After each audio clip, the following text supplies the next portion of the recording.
Okay. Okay, we should be live. Um, if all's going to plan. I'll just give this a couple of minutes, get my cup of tea in place, get all caffeinated up, then we can get started.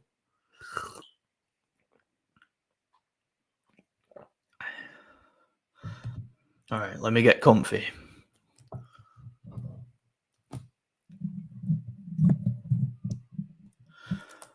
Okay, also,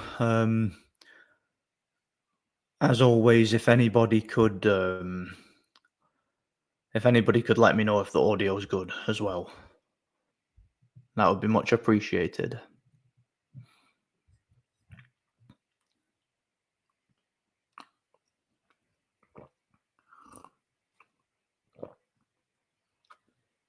Oh, that's a good cup of tea. It's beautiful. Beautiful. Need it to wake me up today. What's happening, Liam? Yep, George Foreman, my favorite fighter of all time. Yeah, George Foreman, man. Really sad to hear about that. Heard about it when I woke up this morning, and yeah, got there wasn't a lot of news coverage of it, weirdly enough. I was actually looking something up. Like when I found out about it, I was looking something up about Turki Al-Sheikh. You know, I typed in Turki Al-Sheikh into Google, and I was trying to find something out, something that I had on my mind to talk about in this live stream. And yeah, that was one of the first things that caught my eye. Like he was giving some sort of tribute to George Foreman, who passed away. So yeah, it was quite sad news. I always liked George Foreman. I always found him kind of funny. You know, he's one of these real like characters in boxing. I know that kind of, that term kind of gets thrown about a lot. You know, everybody's a character in it, but he was one of the few guys out there that you could honestly say he was very, very like infectious and charismatic and like he's just a real likable dude. You know, just one of these guys who I don't know anybody sort of in the boxing fraternity or anybody among like the boxing fandom who didn't like the guy. It was just one of their like everybody from every country around the world. It doesn't matter who you are, doesn't matter your culture, your background. Like George Foreman was just one of them guys everybody liked. Like absolutely everybody liked him. And yeah, you can count me among that. Yeah, RIP champ. Absolutely. Yo, shout out to Red Glove Militant. It's been a while, man. How you been? Yeah, God bless you, brother. Yeah, for those you don't know, I'm in a new gaff at the moment. I've actually got a garden, a back garden. I don't have a front garden, but I've got a back garden. So yeah, figured I would show that because why not? Eh? Um, where was I? Sorry, but yeah, it was good to see you here, man. Got Red Glove Militant. Not seen you in a while, man. How you been? I keep meaning to stop by your channel because I know that you have, you've been doing live streams yourself. So I keep meaning to stop by, see what you're up to. But whatever reason, I just don't always have the time, you know. What do you think about Richard Hitchens ducking Subriel Matthias and trying to cherry pick Cambosos? Well, my opinion on that is I think a lot of insiders in boxing, and I've talked about this in the past, a lot of people within like the boxing fraternity know that Cambosos is not a very good fighter. He's very, very limited, but he has a reputation that has been kind of inflated because of that win over Tiafimo, which is not a win that really should have. Like what am I trying to say? It was a good win on paper at the time, becoming undisputed, but it's not a win that's aged very well, and it was what you'd consider more of a circumstantial win. So I think that somebody like Hitchens knows that a fight with Cambosos, it will be a good name on the resume, just based on paper, but it wouldn't really mean a whole lot. Whereas fighting someone like Subriel Matthias, he's not that big a name, doesn't have much of a flashy record, doesn't have any like marquee wins, but it will be a very, very difficult and dangerous fight. So it's kind of a risk reward situation, that one. That's the only way I can describe it. Risk reward. So yeah, I mean Richard Hitchens, he's not again, he's just a prospect anyway. He's not like well, at least what I've seen of him, he's not really that interesting a contender. Could just be another MRO bum. And yeah, we've yet to really see him tested. And Subriel Matthias is one of them guys where if you beat him, that's good. He's a good fighter, good opponent, but it's not really going to bring you a lot of fanfare. But Cambosos is a guy who, as limited as he is, and as you know, as beatable as he is, he's a guy who does have a career-defining win on paper. So yeah, you can say you beat a former undisputed guy, if you do that. You have to shave that beard, God bless. Mate, I've not had a shave in years. I think the last time I had a shave, and I'm not even joking here, was 2017. And I've still got it hasn't grown noticeably at all since then. So I just don't see the point. I kind of feel like I would feel weird if I shaved it. Like it would just be a situation where I'm like, I'd feel lost without it. I'd feel naked without it. It's that kind of thing. So now I'll leave it for now. Maybe one day I'll come on here and yeah, you'll see what it's like. I might look like a baby, a newborn baby. I might just shave my head and all. I used to do that, but I got told I looked like a skinhead enforcer or something, so I stopped. Also, thoughts on Paul calling out AJ? What, Jake Paul calling out AJ? Well, I'm pretty sure that's just hype. That's just to get in the media, because there's no way. It's just to generate publicity. There's no way Jake Paul would risk taking a fight with AJ, because Jake Paul, I'm pretty sure he doesn't even fight at heavyweight. And if he did, he did when he fought Tyson, but he wouldn't fight like a ranked heavyweight. Someone who still competes professionally at a high level and is near enough their prime. He wouldn't take that fight. I think it's true. I mean, he was scared to fight Maris Briedis, so nah, he won't fight AJ. No chance. I'm glad to see Anthony Kakache getting his big fight against Lee Wood, and Eduardo Nunes still gets to fight for the IBF title. Kakache vacated. Yeah. Well, see, that's the thing. I was going to go to that fight, but the reason I didn't is because, or the reason I'm not, is because we're going to be going to the Taylor Esserman fight instead. And I didn't have the, I couldn't get like all, the time off work, the holidays booked to go to both. So yeah, I'm going to be going to that one instead. But I think Kakache is right in position to win that fight. Like, I think Lee Wood is still dangerous. He's still got power, and he's still a credible fighter at that weight. But I think that Kakache has got a bit more momentum right now. He's a bit fitter, a bit technically better, and I think he will probably win that fight. I'm rooting for Lee Wood, but I don't think he's going to win it. Yep, R.I.P. Big George Foreman, probably the finest of the 70s heavyweights. Yeah. I think he was the best of that era. before the whatchamacallit era, the Larry Holmes era. I think Foreman was the guy who was like the most advanced, or at least he became the most advanced, at one point. I definitely do think that. Did you think? I do think Nunes would have beaten Kakache, though. Yeah, I don't know who I'd pick in that fight. 50-50. I think Kakache looked very good against Warrington, but I think a lot of the success he had in that fight was due to his size and strength, because he's a big dude for that weight, and I think he's very durable and very fit. Very strong, very aggressive. But yeah, Nunes might be technically better. It might be a bit more explosive, but I don't know, man. That's a hard fight to call. Really hard fight to call if it happens. We'll need to see how Kakache looks against Wood, because I could be wrong. Maybe Lee Wood pulls off another upset. He's done it before. Not a lot of people were picking Lee Wood to be Kanzu, and he was able to do that. So yeah, you never know. You never know. How competitive can Dubois be against Usyk in a rematch? Can he last 12 rounds? Well, that really depends on Usyk, and it depends on Usyk's level of desire at this point in time, because Usyk in that first fight was pumped up, he was fired up, he was raring to go, and he was still looking to secure the undisputed fight against Tyson Fury. So there was a lot to lose for Usyk and a lot to gain. If he were to fight Dubois again, there's not a lot to gain for Usyk. There's his undefeated record to lose, but does he really care about that? That's a situation where it just depends on what Usyk shows up.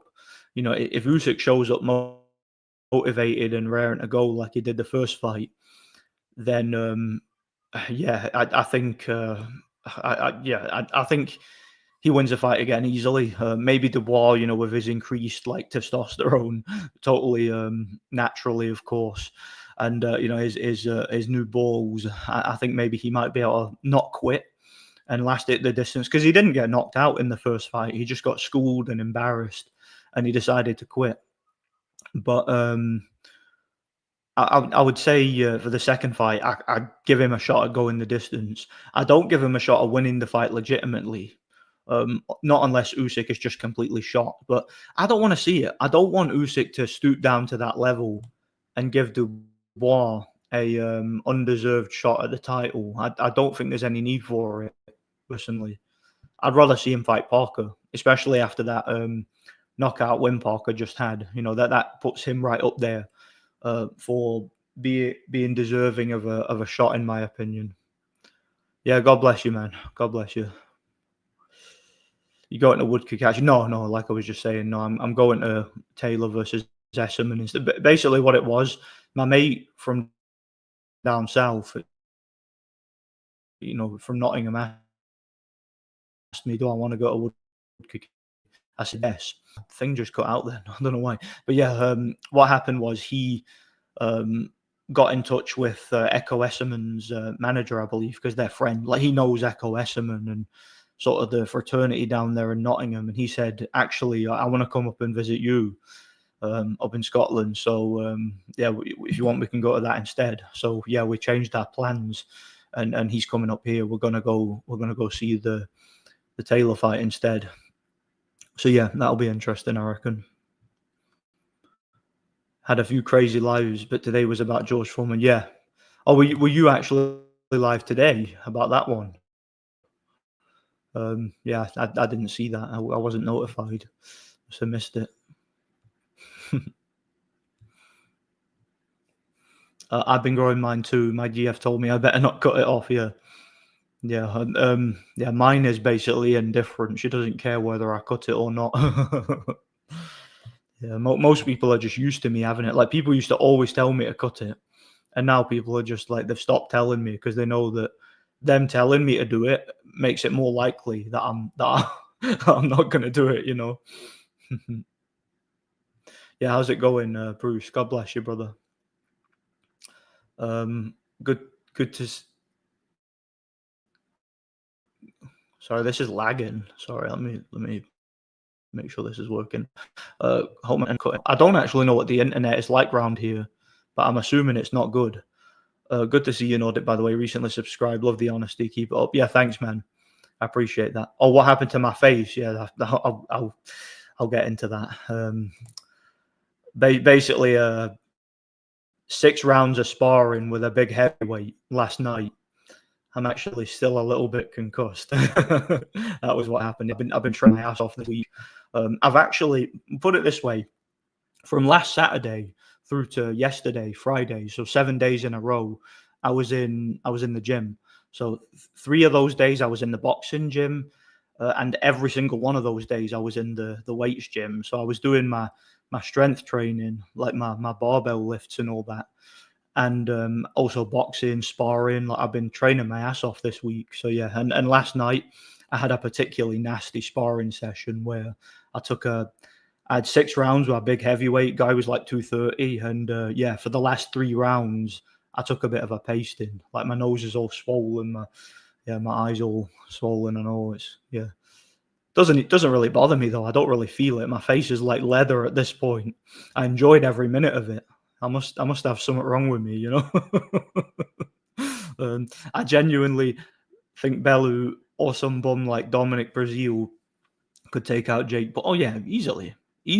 Like, like Dominic Breazeale, way too big, way too strong. He would smash Jake Paul in a fight, and Bellew, And yeah, that would be a little bit more competitive because Bellu's not very athletic these days. He's not in very good shape, but even he has like the punching technique and the power to take out Jake Paul easily. Like I would say any like borderline domestic level heavyweight would knock out Jake Paul. One who's still active anyway, you know.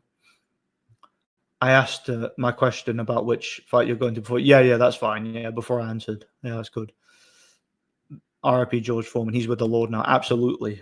God bless him. God bless him.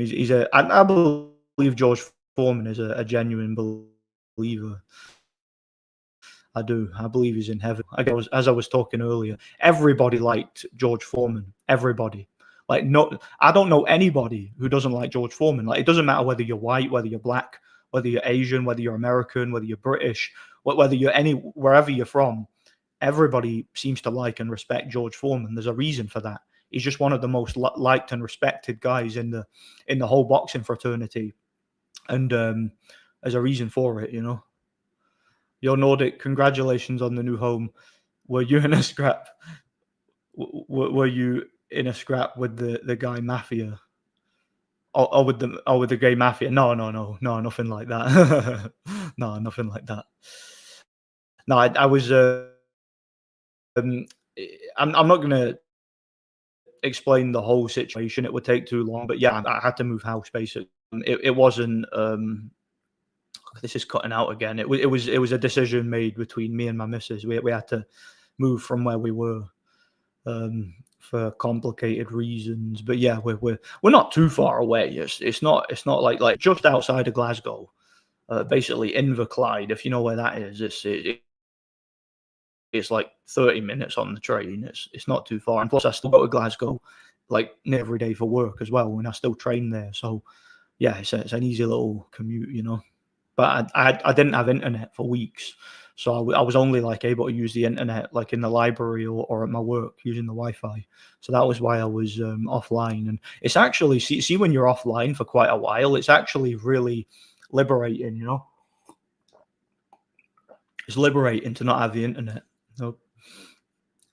Nunes has to go to Japan to fight the Japanese guy whose name I can't spell. Will be a pretty good match. Yeah, who is it he's fighting? Like, who is the Japanese guy? I think I heard about that, but because I saw it on BoxRec, I forgot the name of the guy though. I have no enthusiasm for boxing anymore.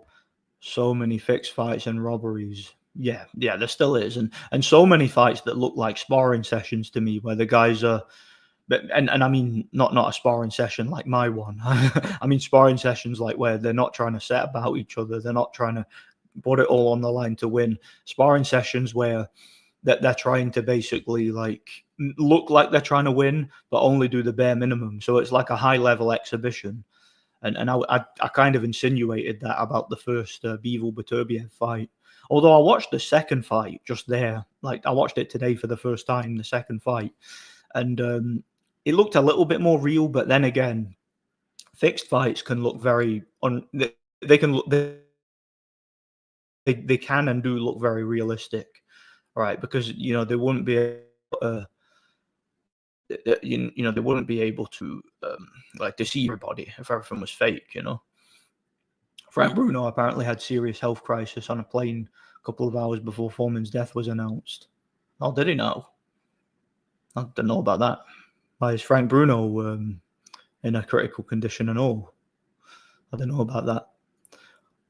Dream fight would be Prime Foreman. Oh, silly me. Dream fight would be a Prime Foreman against Klitschko after he got with Manny Stewart. Will Klitschko capitulate under the power and pressure of Foreman, or would he clinch, get Foreman tired, and win? I think that Klitschko would be very cautious early in that fight because Foreman, you know, would be edging forward with a cross arm, you know, trying to parry away the jab and trying to open up opportunities to, you know, draw a lead from Klitschko and then try and like smother him inside with hooks and uppercuts. But I think Klitschko's feet would be too quick. He would outmaneuver Foreman. He would like pepper him with the jab, and he'd walk him into the right hand, left hook. He'd probably knock him out. I'd go with Klitschko by a late, maybe he'd survive a scare early, but he'd come back and win by a late knockout. That's how I'd see it. I'd rather see Usyk fight Caballero over. Did you know Caballero? I watched his fight today as well this morning. His fight with Zhili Zhang.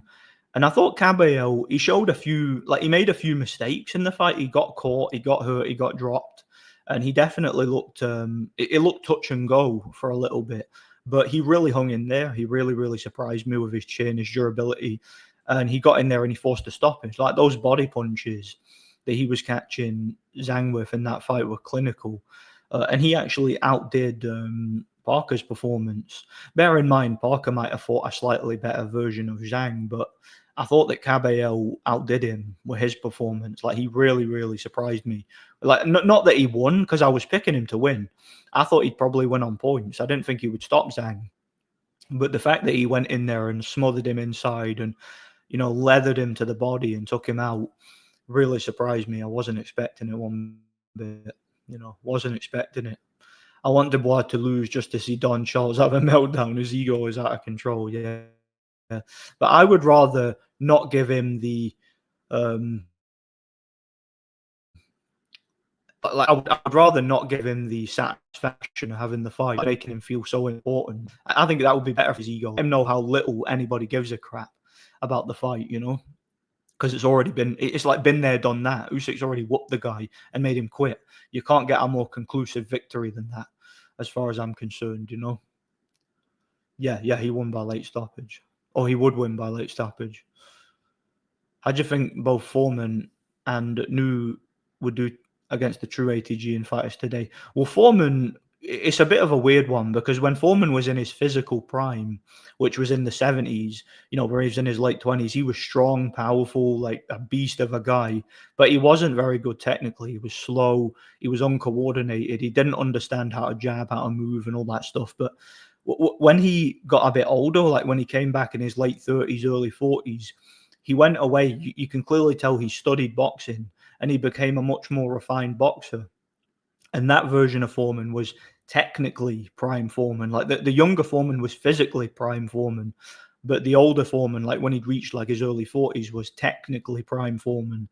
So I think, let's say if you took Foreman at 28 years old at his physical prime, but gave him the intelligence and the ring craft and the skills and the experience of Foreman at 42, for example, that'd be a dangerous fighter, and he could probably compete with a lot of top heavyweights now. But Foreman at his physical prime versus ATGs like Klitschko or Fury or Usyk would get schooled based on the lack of skill, lack of speed and coordination. He just wouldn't have it. But if you do combine the two George Foremans, if you combine the young Foreman with the old Foreman and take the best of both worlds, that's a dangerous guy. Very, very difficult guy to beat in any era. So that's basically how I see that. Based on his last performance, I think Usyk still has a few good performances in him. Yeah, he definitely does. But again, you're speaking from a physical point of view. He's physically still got it. But he's kind of he's ticked every box with that Fury victory. Beating Fury was that was basically like the final boss of his career. Because Fury was and there was so much emotion and so much like there was so much of a investment into that fight because of the Klitschko situation and what it meant for Ukraine and what it meant for Usyk's honor. It was like he was doing it for the honor of his country, and that's in addition to it being an all-time great opponent and an undisputed historical lineal matchup.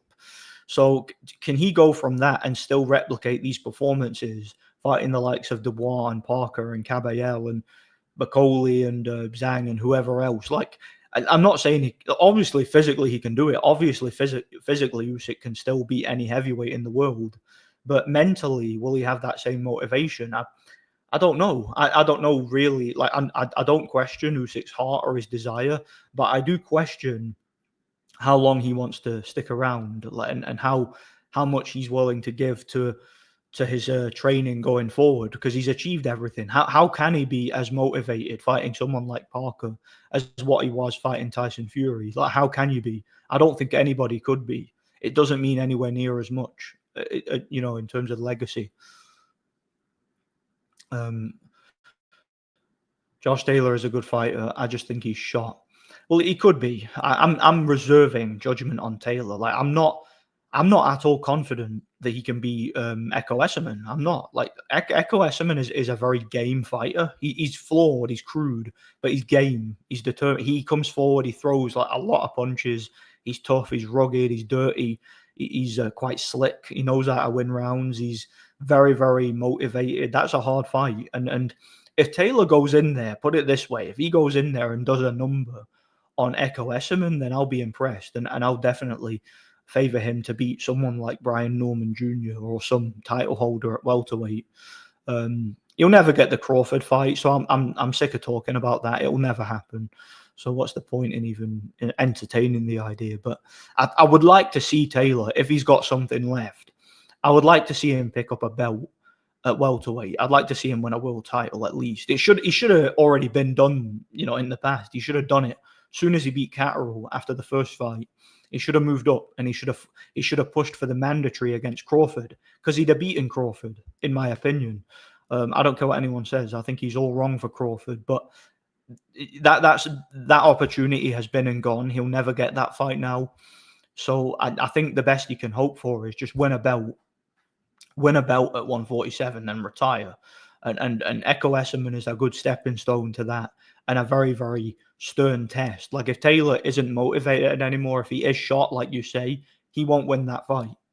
If he has like 70% left, he'll win that fight fairly convincingly, and he'll have enough left to win a title. But that's as far as it goes. I'm not expecting anything. I'm not expecting him to replicate at 147 what he did at 140. I'm not expecting that. I'd be shocked if he did that, because I don't think he has that much left, if truth be told. You know, all I'm hoping for is that he wins a title, a welterweight. His career will feel a little bit, a little bit incomplete, I think, if he doesn't do that. Heavyweights of today, with the exception of Usyk, aren't built like the heavyweights of old. If you hit them with 2 clean shots, they're on wobbly legs and ready to go. Well, that's partially because they hit harder now. Look, the heavyweights of old, I assume you mean the Muhammad Ali era. If you get a guy who was 225 pounds back then, that was considered a big guy. I mean, I just had a gym war with a guy bigger than that. Okay, so look, Usyk is heavier now. Like what? How big is Usyk? Well, he's like 230, 232. Usyk is heavier now than the vast majority of quote unquote super heavyweights from the 60s and 70s. A guy like Zhili Zhang, yeah, he hits you on the chin. That's and you might go wobbly and get knocked out. That's very different to someone like Ken Norton hitting you on the chin, or someone like Joe Frazier hitting you on the chin. A guy like Tyson Fury, who's 6'9", 270. He hits any man on the earth on the chin with a full-blooded punch, they're going to be knocked out. Like, if they're not tensed up for it and they don't see it coming, he can knock any man out just based on his size and power. So I don't think it's a fair comparison. Like, there are guys nowadays, like, look at a guy like Marius Vac. Marius Vac has a better chin than anybody from previous heavyweight eras, as far as I'm concerned. And he took punches from super heavyweights. You look at some of the punches that Povetkin was able to take in his career. I don't see anybody from Ali's era getting hit by David Price like that and still fighting. I don't see it. So I see what you're saying, but I don't think it's a fair comparison, is all I'm saying. Hello, mate. Yeah, how's it going, Daz? Look, you've lost some weight, by the way. It looks like. Oh yeah, I have lost quite a bit. Thanks. It's because I've been training every single day. I was saying earlier in the stream, the past day, the last 7 days I've been in the gym, and I've been eating mostly protein. So yeah, I've lost quite a bit. Thanks. Hopefully I can lose more. Hopefully I can get down a little bit more. But we'll see. I also achieved a few PRs on my barbell lifts this week, so I'm quite happy with that. I'm quite happy with what I achieved this week. A guy I'm really impressed with, Sam Noakes. Sam Noakes? Do you know? I've heard the name, but don't know anything about him. Callum Walsh looks really powerful. Yeah, he does actually. Yeah. Nordic Warrior doesn't take orders. Yeah, yeah. I don't take orders from no one except myself. Not even myself. It's like that. What was that episode of Family Guy? It's like, I don't follow anybody's rules. My own, not even my own.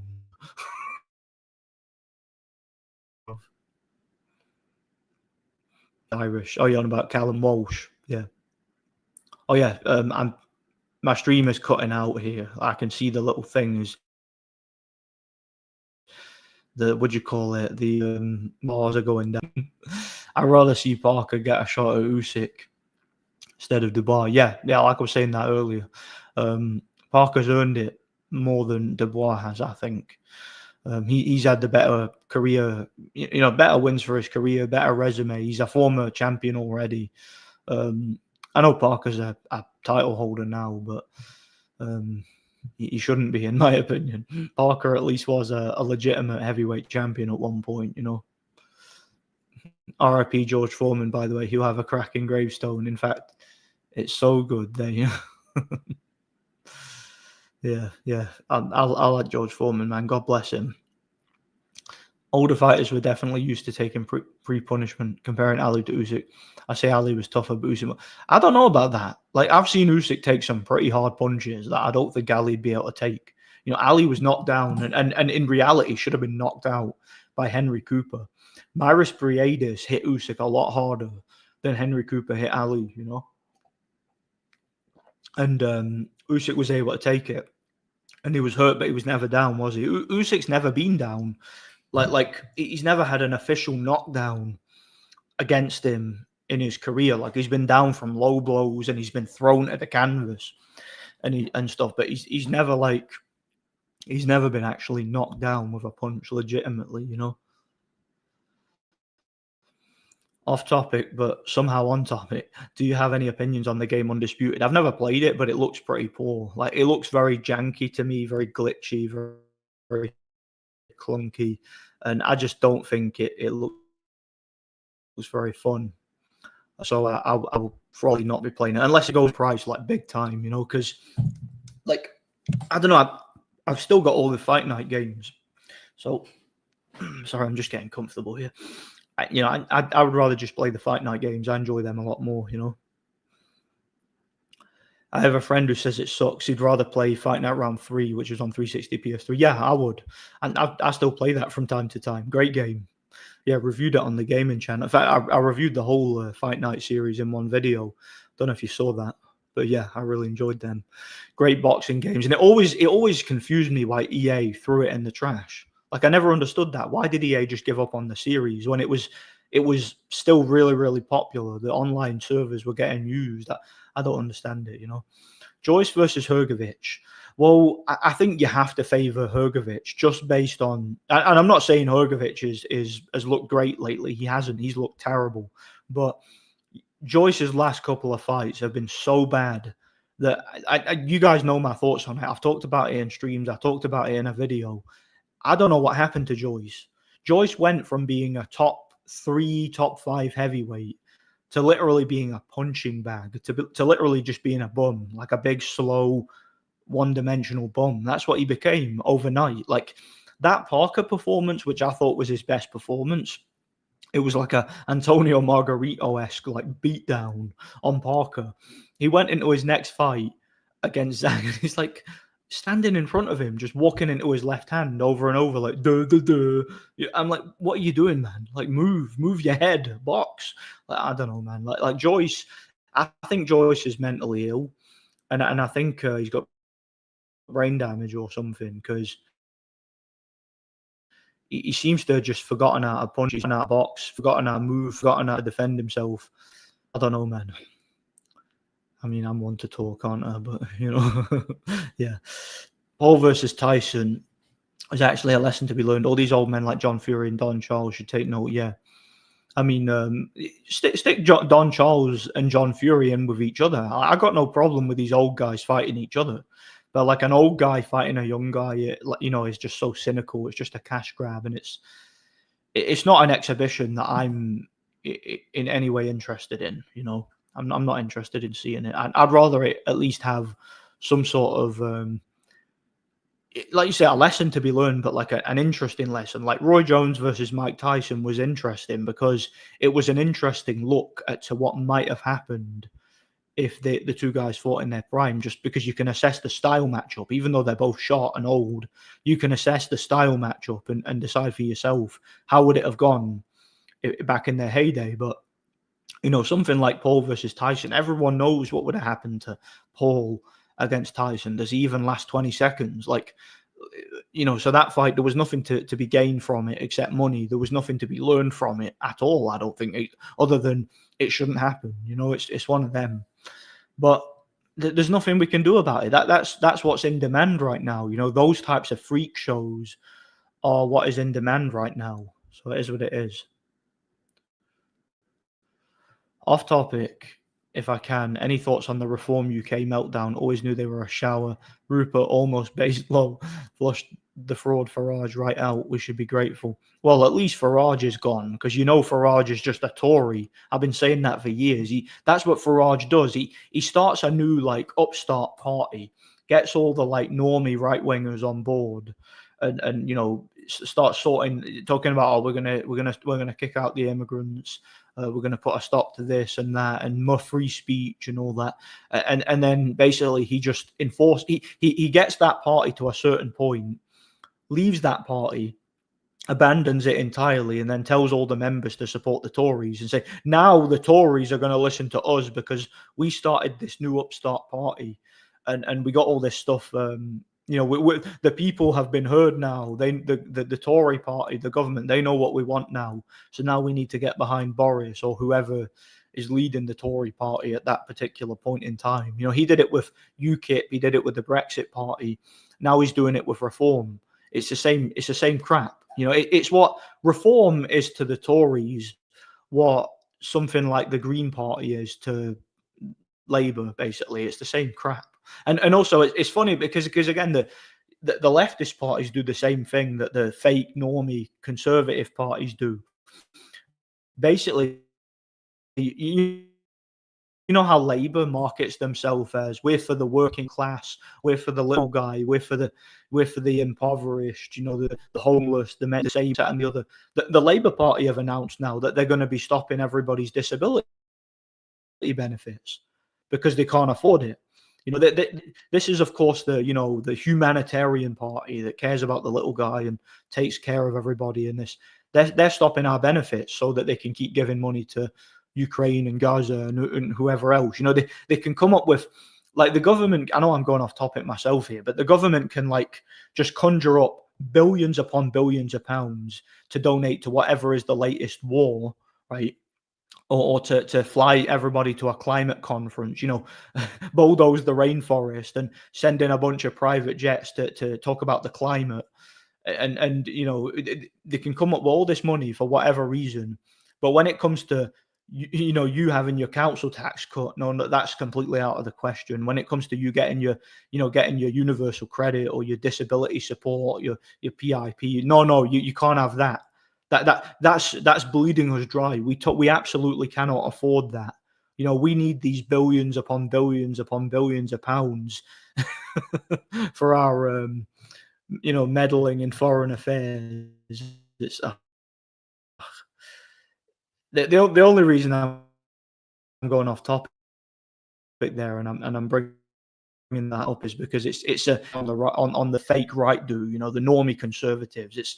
They play everybody, like the left and the right both get manipulated and played by the same, like, basically different factions who work for the same entity. Essentially, that's my like layman's way of describing it. That's so it is what it is. You've got a lovely home, by the way. Well done. Oh, thanks, man. Cheers. Yeah, it's a nice little place. It's in a nice little quiet area. So yeah, don't mind it. It'll do for now. It'll do for now. The second coming of George was way different than the first. George was always the villain in his first go around. It was only after his 10-year comeback that he was loved. Yeah, because he became a very different person. He became born again. And when somebody becomes born again, they have a new heart with new desires. That's how it works. And he was definitely a more more humble, much more likable, and if be told, much more intelligent and more articulate individual. So yeah, it's a shame, but he was 76 years old. You can go overnight at that age, and yeah, it was good to have him while he was here. Yeah, I'm gonna miss George Foreman though. Really liked him. God bless him. I'll enjoy watching his fights and interviews and that, as well as the movie. I've got the movie on DVD. I'm gonna watch that.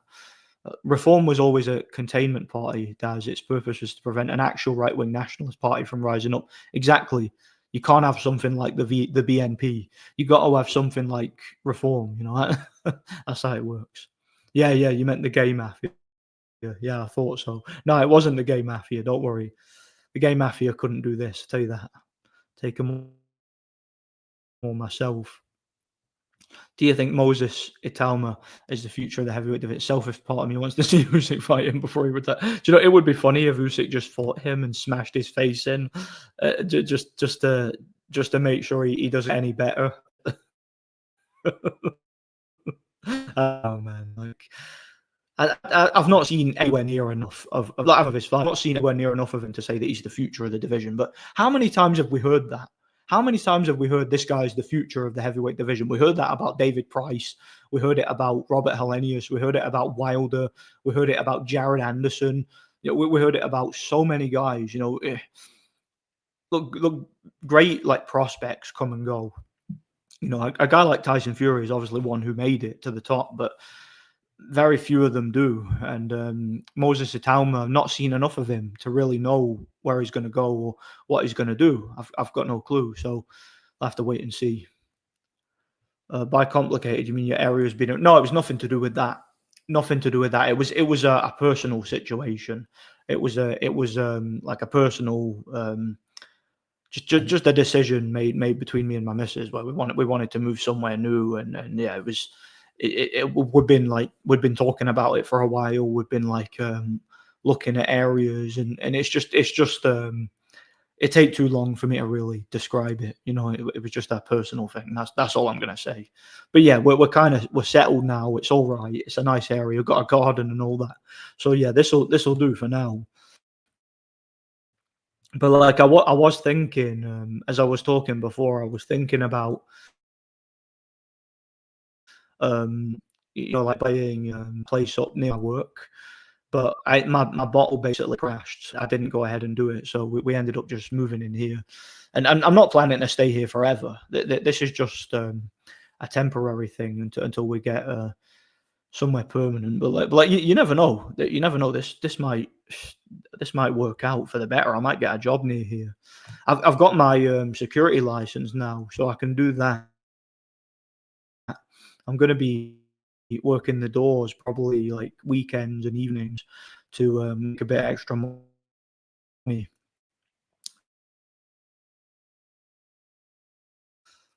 But I might make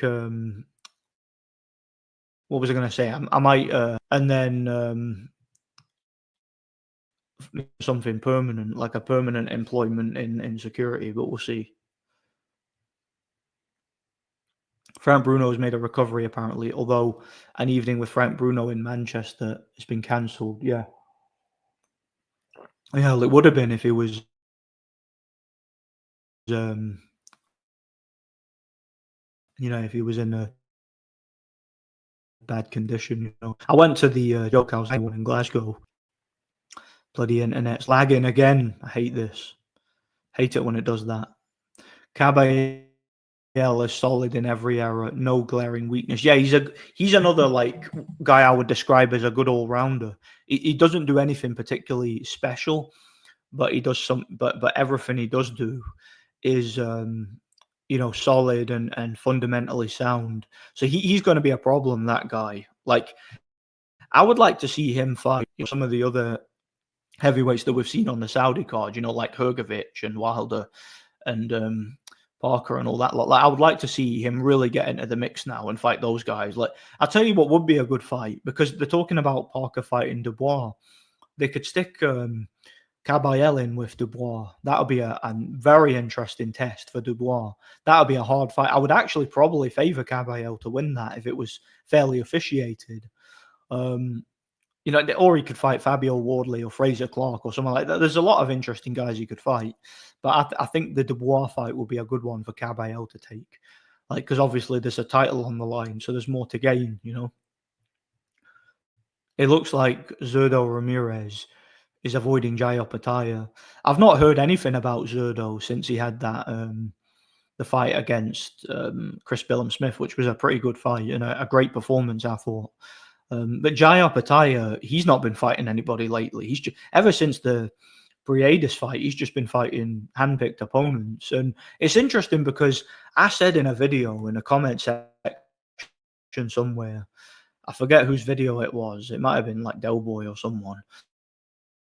But I said I would like to see Opataya fight more world-class guys, because I think he's a lot better than like the level he's been fighting at lately. Like, I want to see him step up and be tested again. And somebody got angry with me. Like, a Jai Opataya fan got angry at me for suggesting that I want to see him fight better opponents. Like, but he beat Briedis. Don't you know who Briedis is? And I'm like, I know who Briedis is. I've made videos about Briedis. I know how good he is. That's not the point. The point is, he can't just beat Briedis and then for the rest of his career just cherry pick and not be tested. If like, I'm not saying that he hasn't beat anybody. That was a good win, right? Beating Briedis twice, that's good. It's good for his resume. But it's kind of the what have you done for me lately situation. Like, I want to see him tested again. I want to see him fight someone again, but he's not fighting anybody. And people just get. I've noticed that Jai Opataya's fans, for whatever reason, they get very defensive, like very, very defensive. If you even suggest, you could be complimenting the guy, saying, "I think he's real good. I'd like to see him tested," and they'll get angry because you want to see him tested. That's the kind of behavior I've never understood.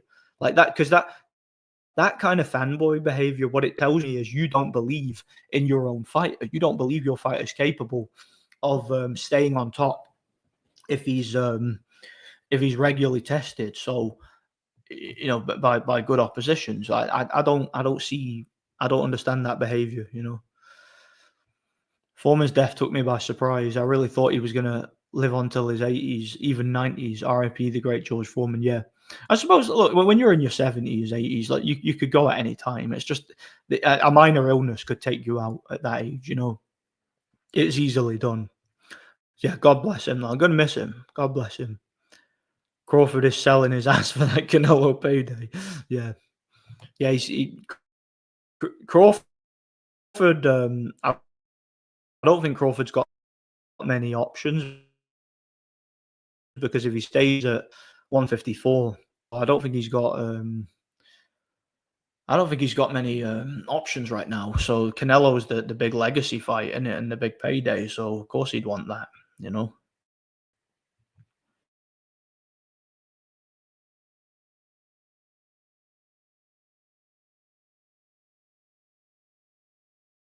I have to stretch out my leg here because it's killing me.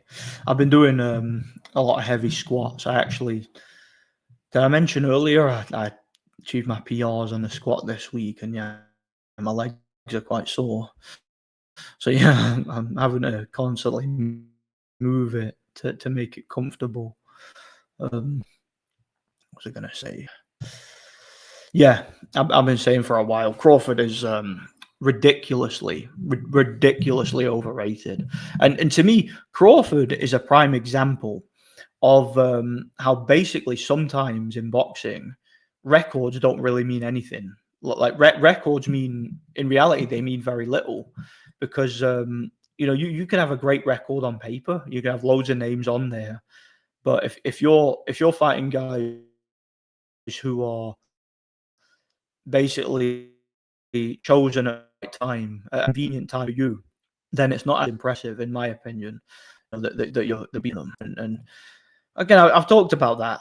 I've talked about that so much that I'm sick of mentioning it. If truth be told, I'm sick of mentioning Crawford and my rationale behind why he's so overrated. I've spoken about it at length in videos. Crawford should be fighting William Skull. It makes no sense to jump from 54 to 68 with no warm-up fights to fight Canelo. It is stupid. Yeah, but like I said, where else is Crawford gonna go? Like, where else is he gonna go? He's not gonna fight Bakram, is he? He's not gonna fight Tim Tszyu. He's not gonna fight dangerous guys at 154. He's not gonna fight Virgil Ortiz, is he? He's not gonna fight guys who he knows they're on his level or don't have the flashy record that he has. Losing to Canelo doesn't look too bad on the resume, but losing to someone like Bakram or losing to someone like Virgil Ortiz, that's like, that kind of exposes his level for what it really is. So it's a different situation there.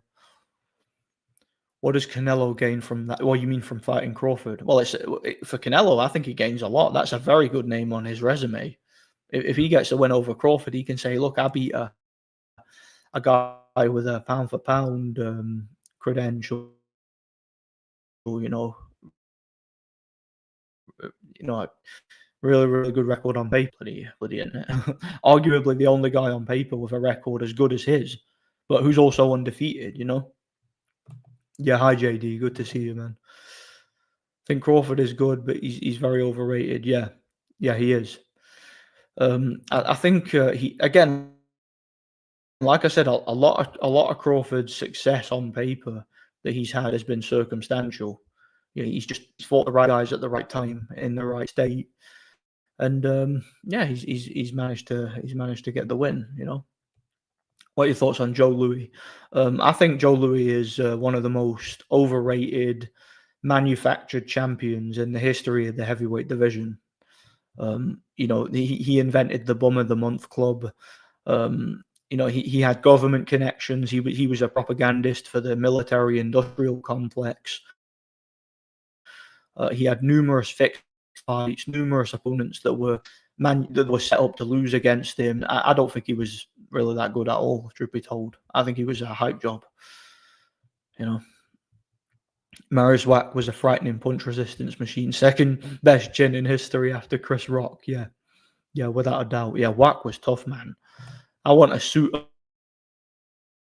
of armor made from that guy's chin. Tell you that. Vladimir Klitschko. I don't know how he did it. That was scary, man. It really was. Greetings to all. R.I.P. Foreman, one of the few legit greats of American boxing. God bless. I agree. Yeah.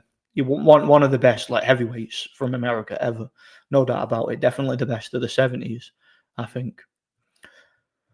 What do you think about Virgil Ortiz? He seems to have redeemed himself somewhat. I still think he needs to rematch Boachuk. I thought Virgil beat him. A rematch is needed. I thought Boachuk clearly beat Virgil personally. I don't even think it was close. Yeah, he had a good win over Madrimov. Exceeded my expectations. I thought he was going to lose that fight. But in fact, I privately thought he was going to get stopped. But, he surprised me a bit with that performance. But then again, let's not pretend that Madrimov won a bit over because of the Crawford fight. Let's not forget, Crawford is overrated. Madrimov was a 0-1 prospect, nothing more. So, Virgil Ortiz beating Madrimov, yeah, it's a very good win. He exceeded my expectations, but it doesn't change how I view him as a fighter. I still view him as a limited, emotional type of fighter who relies on his physicality. He's got a lot of talent. I do rate him, but I think there's a lot of work to be done still with Virgil. Yeah, I think he needs to work on his defense. He needs to be a little bit more tactful with his approach because he can't take the same risks at 154 that he could at welterweight because he's not got the size advantage anymore. So I still think he's very beatable, and I still think there's several guys at 154 that can beat him. So yeah, that's an interesting. We'll say sparring all bruised up. Yeah, I was talking about it earlier in the stream. I've been sparring this week, and yeah, last night I had a pretty nasty. I would go as far as to call it a gym war. It was more of a gym war than sparring against a 230 plus pound heavyweight who, yeah, set about me a bit. So yeah, I'm a little bit battered, but I made it the full 6 rounds and took my licks and gave as good as I got. So yeah, I'm quite happy with it, if truth be told. But yeah, it happens. It's just from grafting. 154 is wide open. I used to think Jesus Ramos was going to beat all of them, but he lost to Lube in somewhat of a robbery. Now he's fighting bums.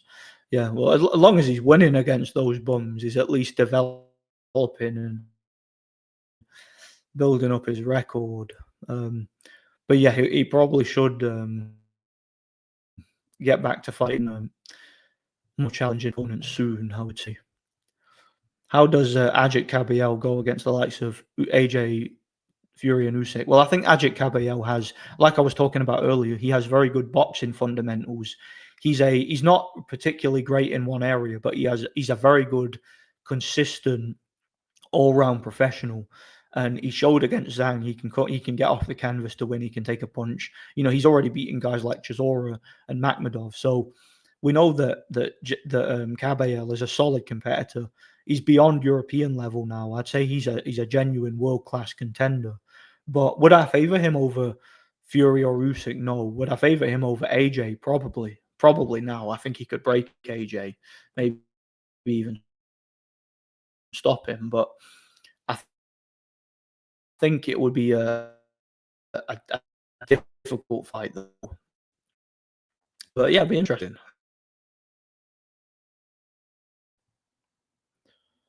Sorry, my stream keeps cutting out as well. I apologise for that. Yeah, good evening. How you doing, man? Oh, got a contribution from Daz Pierce. Oh, thanks a lot, man. I appreciate that. Yeah, grab a bottle of Iron Brew, eh? Way ahead of you, man. but I'll get another one. I'll get another one for sure. Thanks a lot, man. I appreciate that. God bless you. Yeah, shout out to Daz for the contribution. Where was I? Oh yeah, here I was. Marius Wack was a scary dude. Notice, by the way, how Klitschko got no credit for beating him. Yet all these bright prospects get credit for beating him in his mid-40s. Yeah. When guys like Dillian White and Hughie Fury beat Marius Wack, it was a great test. They beat the big, tough, durable Marius Wack. But when Klitschko battered him in his prime, when he was undefeated and when he was on steroids, I might add, when he was undefeated. Same with Povetkin when he beat a roided up Marius Wack and managed to stop him. They got no credit whatsoever. But these young British American contenders are beating him when he's in his 40s, and that's supposed to impress me. I'm supposed to think these guys are amazing. Joyce always took a lot of leather and traded on his chin, even when he was winning. Was never going to last as a style. When you look back, worried for his long-term health. Yeah. Joyce definitely did rely on his chin too much. But even at that, I've never seen a fighter just forget how to punch, how to stand, how to box. Like he just forgot everything. Like Joyce went from that Parker fight looking like a really sophisticated, world-class pressure fighter to then fighting Zhang and just walking into left hands over and over. I don't get it. I don't get why he thought he could be victorious. It's very strange. I just don't understand it one bit. And yeah, I worry for his long-term health too. Hello, Nordic. Hi, how's it going? You said in one of your videos that Kovalev took a dive versus Canelo. Is there any evidence to that? Well, look at the fight and look at Kovalev throwing punches to the side of his head and missing on purpose and going down from a big looping overhand slap. Like it was a clear sparring session. Kovalev wouldn't even last. Like Canelo would not last 3 rounds in a real fight against Kovalev. I'm serious about that. He wouldn't. My opinion. You don't have to agree. That's my opinion. You call the Farage rinse and repeat cycle with extreme clarity. It's been going on for 20 years. This time he bit off more than he could chew. Low can afford to not give it. Well, again, I wish him all the best. I wish Low all the best, but I don't trust that party at all because I know how these like upstart fake right-wing parties work. They get everybody on board and then they divert them back to the Tories. That's what they've always done. Look, in this country, you've got a lot of parties, but all you really have is Tory and Labour. And they all have the exact same policies. Again, Labour right now is doing all the things that they said that the Tories would do. Tories are going to cut everybody's disability benefit. They're going to raise council tax. They're going to do this and that and this and that. And what do Labour do? They raise council tax. They cut everybody's benefits. They do the same stuff that the Tories were supposed to do. Just like the Tories, all the Labours are, hard left. They're going to do this, that, and the other, gay marriage and immigration. What do the Tories do? They legalise gay marriage and they bring in more mass immigration. And both parties, of course, engage in Project Ukraine, Project Gaza. Like they never come up. They never have any issue coming up with billions and billions of pounds in taxpayer money to fund the next war, do they? But when it comes to somebody getting their disability check, that somehow that's a bleed on the government's resources. It doesn't matter who. Look, it does. This is why engaging in politics in this country is a waste of time and energy. You're dealing with like energy vampires. You're dealing with absolute psychopathic scum. That's what the government are. All aspects of it. And again, this Reform Party. I know there's a lot of good people in that party. There's a lot of good people getting behind it, and it's just controlled opposition. That's all it ever was, And I'm not for it. Boxing is fake, yeah, a lot of the time. They're not giving money to Gaza. That would at least be good. They're sending it to these dogs in Israel. Whatever they're doing, it's our money, and we're not seeing any of it. We're not getting we pay tax. And we're not getting the services for the tax we pay. I know this because I've worked for the housing, right? I've done business with the council. I know for a fact that the taxpayers' money that gets paid by our people doesn't go towards the services that it's supposed to. It goes towards foreign wars and foreign intervention and all this other filth that we shouldn't have anything to do with, that we have no say on. We didn't agree to any of this, but we're being dragged into it, Yeah, how's it going, Josh? God bless you, man. It's a bait and switch. Bernie Sanders did the same thing here. Yep, Bernie Sanders and Trump, you get the same policies and two wings on the same bird, R.I.P. George Foreman, you'll be missed. An amazing movie. He should be getting more mainstream attention. Yeah, I'm going to be watching the movie soon. Maybe even this weekend. I've got it on DVD. We're watching it soon. God bless him. Tommy Robinson been doing the same cycle for years. Nothing has changed. All these politicians are funded by the same entity. Well, yeah, Tommy Robinson is just he's first of all, he's a Israeli plant, so he promotes the war on terror, bitches and moans about Islam, but he won't say nothing about, let me not get in there.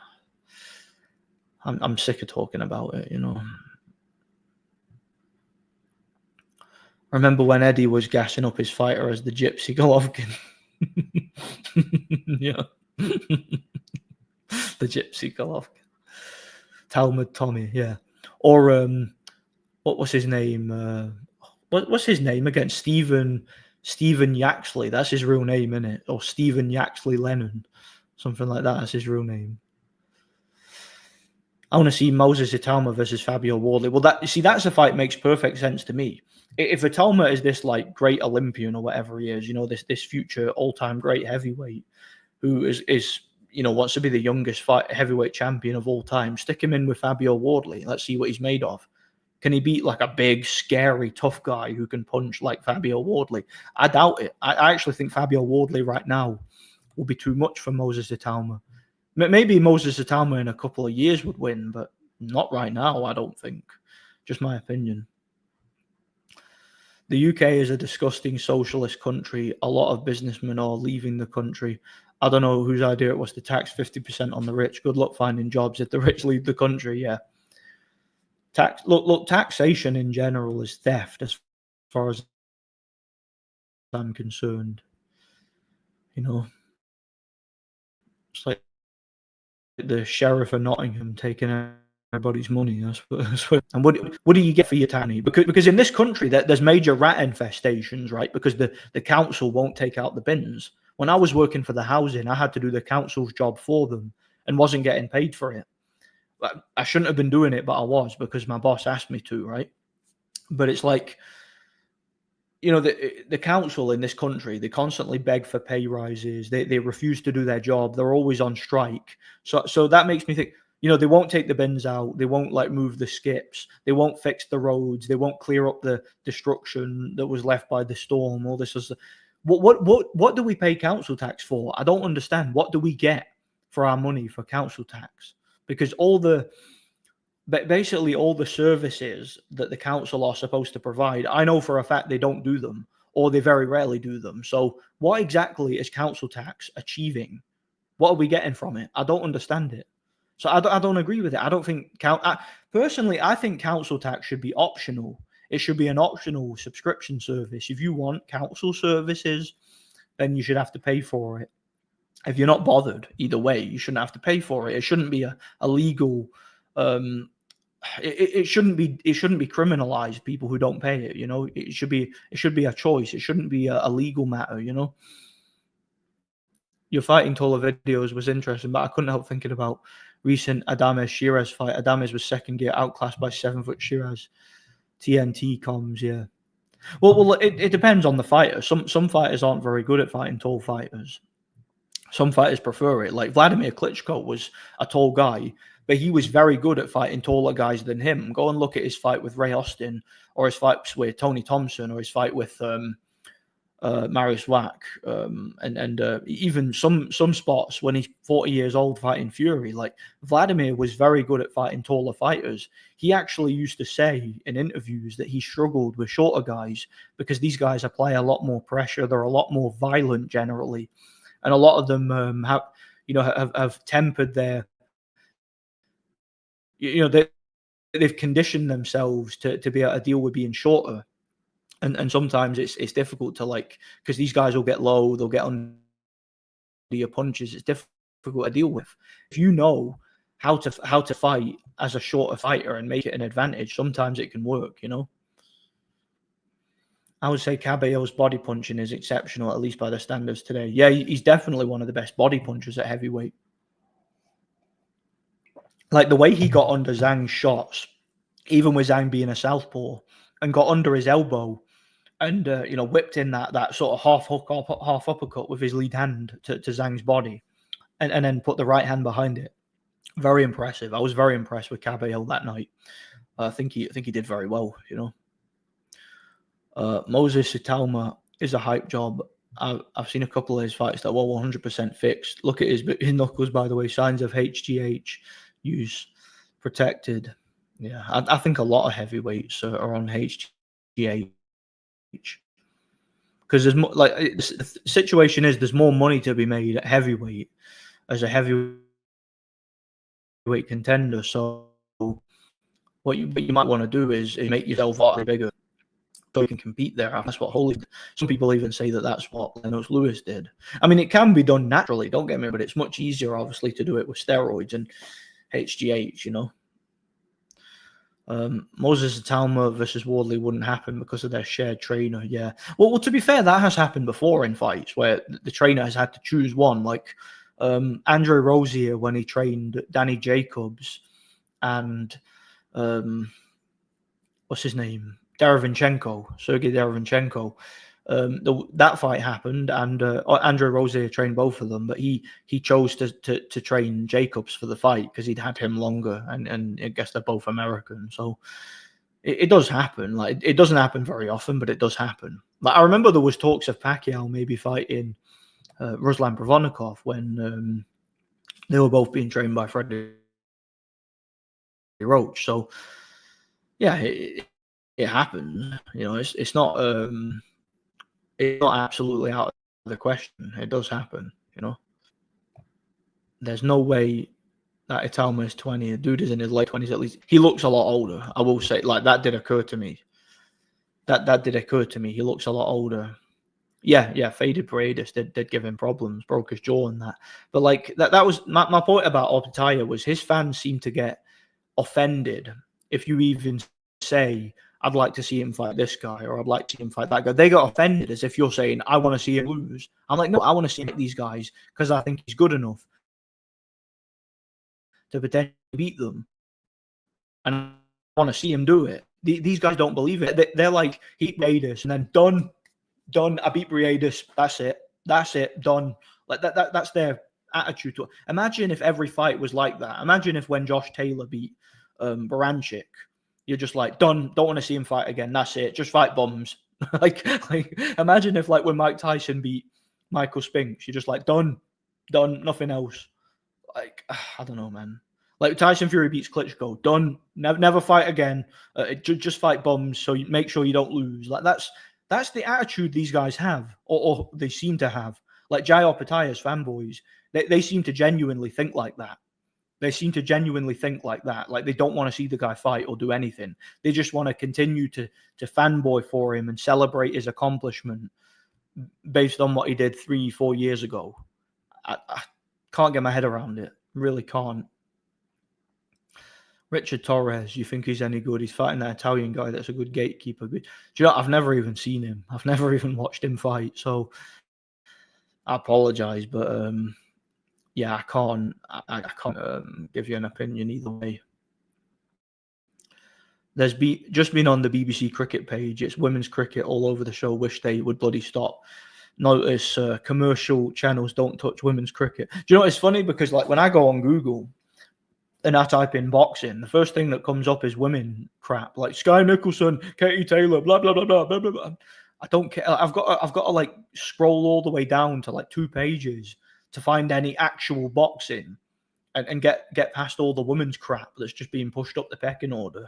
You know, it's so obvious what they're doing, man. Shocking. Rugby union page, same again. Wish they'd knock it off. Women rugby is played in front of one man, and it's his dog type crowds. But put English women at Twickenham, 9/10 empty. Yeah, it's the friends and family. You know, the moron friends and family who are there, who forced them into football, rugby, because women would never choose to play rugby organically. They're forced into it. You know, you're not going to be able to sell out at Twickenham Stadium with a women's sporting event, are you? But you're a misogynist, whatever. Just bugger off. I'm not interested. Women's sport. Who watches women's sport? Come on now. Again, aside from the family and friends, like who? Crawford needs to fight Ortiz, Bochuk, Mendoza, Fundora, Tim Tszyu, background. The list goes on. He only got one fight in the division. Hasn't done anything. So he's not going to do that. Crawford knows he will not beat all of those guys back to back without rehydration clauses and loaded gloves. And there's already a spotlight now because of the David Avanesian situation and the Spence situation. There's a spotlight now on Crawford's loaded gloves and weight stipulation. So he's not going to be able to get away with it now, especially since he doesn't have that top rank, propaganda behind him now. He's going to have to pull his own weight and meet them halfway. So yeah, that's not going to happen. I wonder, I worded my question very weird. I meant Canelo should let Crawford and Skull fight for that belt so he can set up the undisputed fight. Don't think it really matters. I mean, who is that Skull anyway? Who has he beat? You know, I've no idea. You know, I think the Crawford. Yeah, I think they should get it over with, if truth be told, and get the fight on. Greetings, Nordic. Yeah, how you doing, Dave? Who would you consider the greatest black boxer? It could even be a heavyweight as well. I think Sugar Ray Leonard has to be up there. One of the greatest black boxers ever. Yeah, he was very, very good. Trying to think of who else. But he's just the one that comes straight to mind. I think Larry Holmes as well got to be up there. One of the greatest black boxers ever.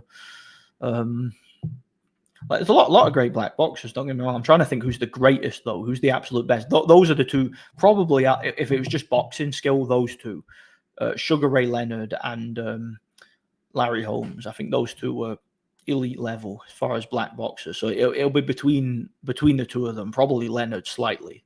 Probably. Mexicans ready to crown Virgil because the end is near for Canelo. Yeah, but I don't think Virgil will last as long as Canelo did. So I think that's going to be a little bit lived. I can't see them like fixing his fights for like they did with Canelo. I think he might lose if they keep him fight that level, you know. Canelo fanboy channels like IBFB and BDA are jumping on the Virgil train heavily. Oh, well, you know why that is. You know exactly why that is. They want to get that Mexican fan base on board with their channel so that they can keep getting that ad revenue. That's the only reason. That's the only reason that they're jumping on the Mexican hype train, you know? That's obviously. Sky Nicholson finally lost today. Yeah, I could care less. I thought Sky was a man, yeah. Yeah, I could care less. Who gives a crap, honestly? Stupid women's boxing, who cares? Walker's in his mid-40s now too. Yeah, he is, yeah. And he's still active if I'm not mistaken. Yeah. Sky only has fans because of simps. Idiot, like low T simps. I can't stand these people. Can't stand them. I low key think Stanionis could upset Ennis, most likely stop him. Do you know, I haven't seen a lot of Stanionis. I've not watched a lot of him. He's looked okay from what I can see. He seems tough, seems to have power, but I think, I don't know, Ennis might be a little bit too big for him, a little bit too strong, too durable, but from what I've seen, Stanionis might be the slightly better boxer of the two. I wouldn't be surprised if he was able to hit Ennis quite a bit and stop him in his tracks and win some rounds, but can he do it enough to win fight to win the fight officially and to actually get the decision? I'm not so sure, especially with the fight being in America. You know, you'd have to favor Ennis, but and again, Ennis being bigger anyway and stronger, and I have to assume more durable. You know. Well said, fella. We deal in scrimping and saving on vulnerable people, yet we can always find money for a senseless war. Yeah. The government can't afford to pay the next individual living in a 1-bedroom flat themselves who can't look after themselves. They can't afford £50 a week or whatever to give them his disability benefit, but they can afford billions upon billions of pounds to give to the latest war. Like that we had no say in.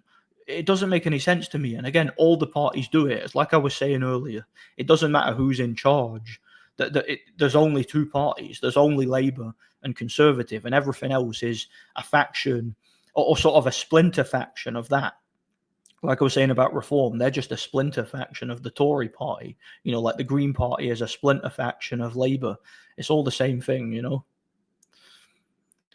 I also think Stanionis has a chance against Boots. Ennis is overrated and hasn't looked good with Eddie as he did on Showtime. Yeah, I agree. I do give Stanionis his chance. Again, I've not seen a lot of him, but I do give him a chance, you know. I'll be an outlier here and say I wasn't against civil partnership for tax legal reasons, but in the concept of gay marriage is a anathema. 2 men and 2 women cannot be married by definition. Well, of course not, because marriage is a Christian concept, and by its very definition, it's, you know, consummated between a man and a woman. That's obvious, you know. It's obvious. The problem is so many people fail to identify the true enemy, the rich. They shouldn't just be just taxed. They should be, you know whatted. Yeah. Man, I'm so far behind on this chat. It's crazy. Dubois seems to struggle against southpaws. He fought 2 in his career and went life and death against Lorena. Yeah. What I've noticed is he seems a sucker for a southpaw right jab. He seems to walk right into it. And he seems to have no understanding of how to use his lead hand to parry it or get under it or anything. Like he just walks straight forward like the Terminator, straight into it. You know, he seems to make this, like against Usyk, he made the same mistake over and over again. I didn't see any adjustment from Dubois in that fight, you know. But yeah, he since the roids, he's taken the punches better. That's why I was saying earlier, I wouldn't be surprised if they had a rematch. I wouldn't be surprised if Dubois went the distance, because he might be a little bit more high T in the rematch than he was in the first fight, you know, so less likely to quit, you know. Some women's sports are decent, like gymnastics, tennis to an extent, and they have broken through in snooker and darts, but let it grow organically. Don't force it. Well, if you let it grow organically, it won't happen. No woman, like no little girl living a normal, like healthy lifestyle is ever going to decide, I want to be a rugby player, or I want to be a footballer, or I want to be a boxer, or I want to be an MMA fighter. It's never going to happen. It wouldn't happen organically. It only happens as a result of social engineering. So that's my point. The only women's sport I like is mud wrestling. Mud wrestling. Imagine that. Mud wrestling. Best black boxer, I can vote for Marvin Hagler. Absolute legend, yeah. Well, like I was saying, to me, I think Sugar Ray Leonard and Larry Holmes are probably the best black boxers. I think they're at least up there. Shout out to Del Boy, Blue Collar Sports. Good to see you here, man. God bless you every time. Salute. R.I.P. Foreman. Yep, absolutely. One of the rare celebs I actually believed when they said they found God. Yep, me too. Absolutely. George Foreman, I always believed George Foreman is a genuine believer, and he was genuinely born again. He became a completely different person after his near-death experience, and he became he went from being a kind of a morally ambiguous person to being a very, very good person, to being a the kind of guy that you would trust with your life. A good community guy, did a lot for his people. Didn't play the victim. He spread his wealth around. He helped inspire people to find God and to also turn their lives around. He was a solid dude, George Foreman. I was actually really sad when I heard that he'd passed. So yeah, God bless Foreman. Absolutely. Shakur Stevenson, black female boxer of all time. Yeah, best black female boxer of all time. Better than the GWOAT, Clarissa Shields. My take is that parties like Reform and the Greens start off sincere, but they get infiltrated and taken over. The role of the intelligence services gets understated massively. But that was my point, though. When you get one of these new upstart parties like Reform, the idea is, this is the theory behind it. The Tories have gone too far to the left. They've abandoned us. They're not listening to the people. So Nigel Farage, who's a lifelong Tory, comes in, starts a new upstart party. All the normie right wingers who have been like lifelong Tory voters for whatever reason, they decide to jump ship over to this new upstart party. The party gets really, really high. They win a local election, like the European elections or whatever, and then Nigel or whoever takes over the party says, "All right, now because we won this election, the Tories have got to listen to us. The people have spoken. So everybody get behind the Tory leader. We get him in office," and it just abandons the party entirely. The new upstart party becomes a complete joke. It becomes a shell of its former self, just like UKIP, the Brexit parties, like all the others. And then everybody goes right back to Tory, and it keeps everybody in the same vicious cycle. It's just a cycle because, like I said, all you get are Labour, Conservative. There's nothing else, and they're both two wings of the same bird. And every other faction is just a splinter faction. And those splinter factions basically act as like a way of rounding up the stragglers, rounding up the people who are thinking of not voting anymore or abandoning the party and starting their own resistance. It brings them all right back to square one. That's what these parties are. And Reform is no different. It's just another a splinter faction of the Tories. That's all it is. And, that's Farage's role. And I think that's part of the reason he's been pushed out of the party is because a lot of people know what his role is. A lot of people have clocked onto it, which is a good sign. But I still don't trust Reform. I still don't trust them. Because again, they're a faction of the same government. So why would anyone logically trust them? I don't get I don't get why anybody would,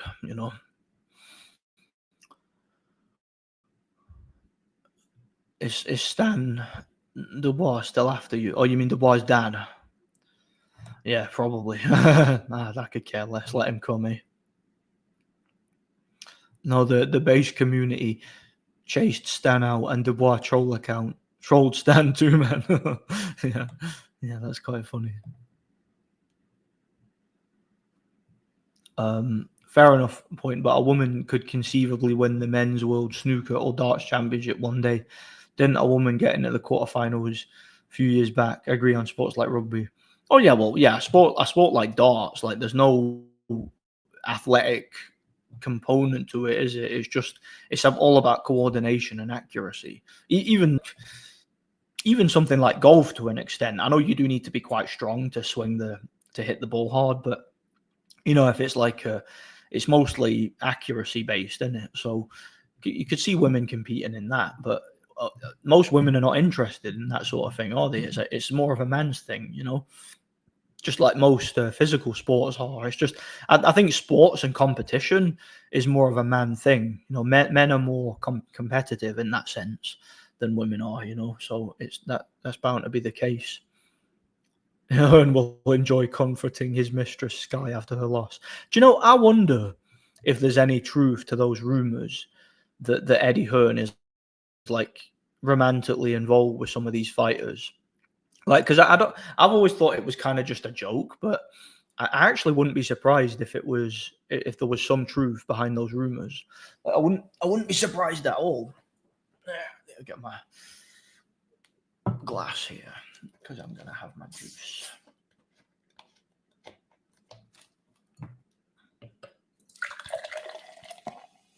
Oh, I love that sound, man. I love it. I've got another one in the fridge.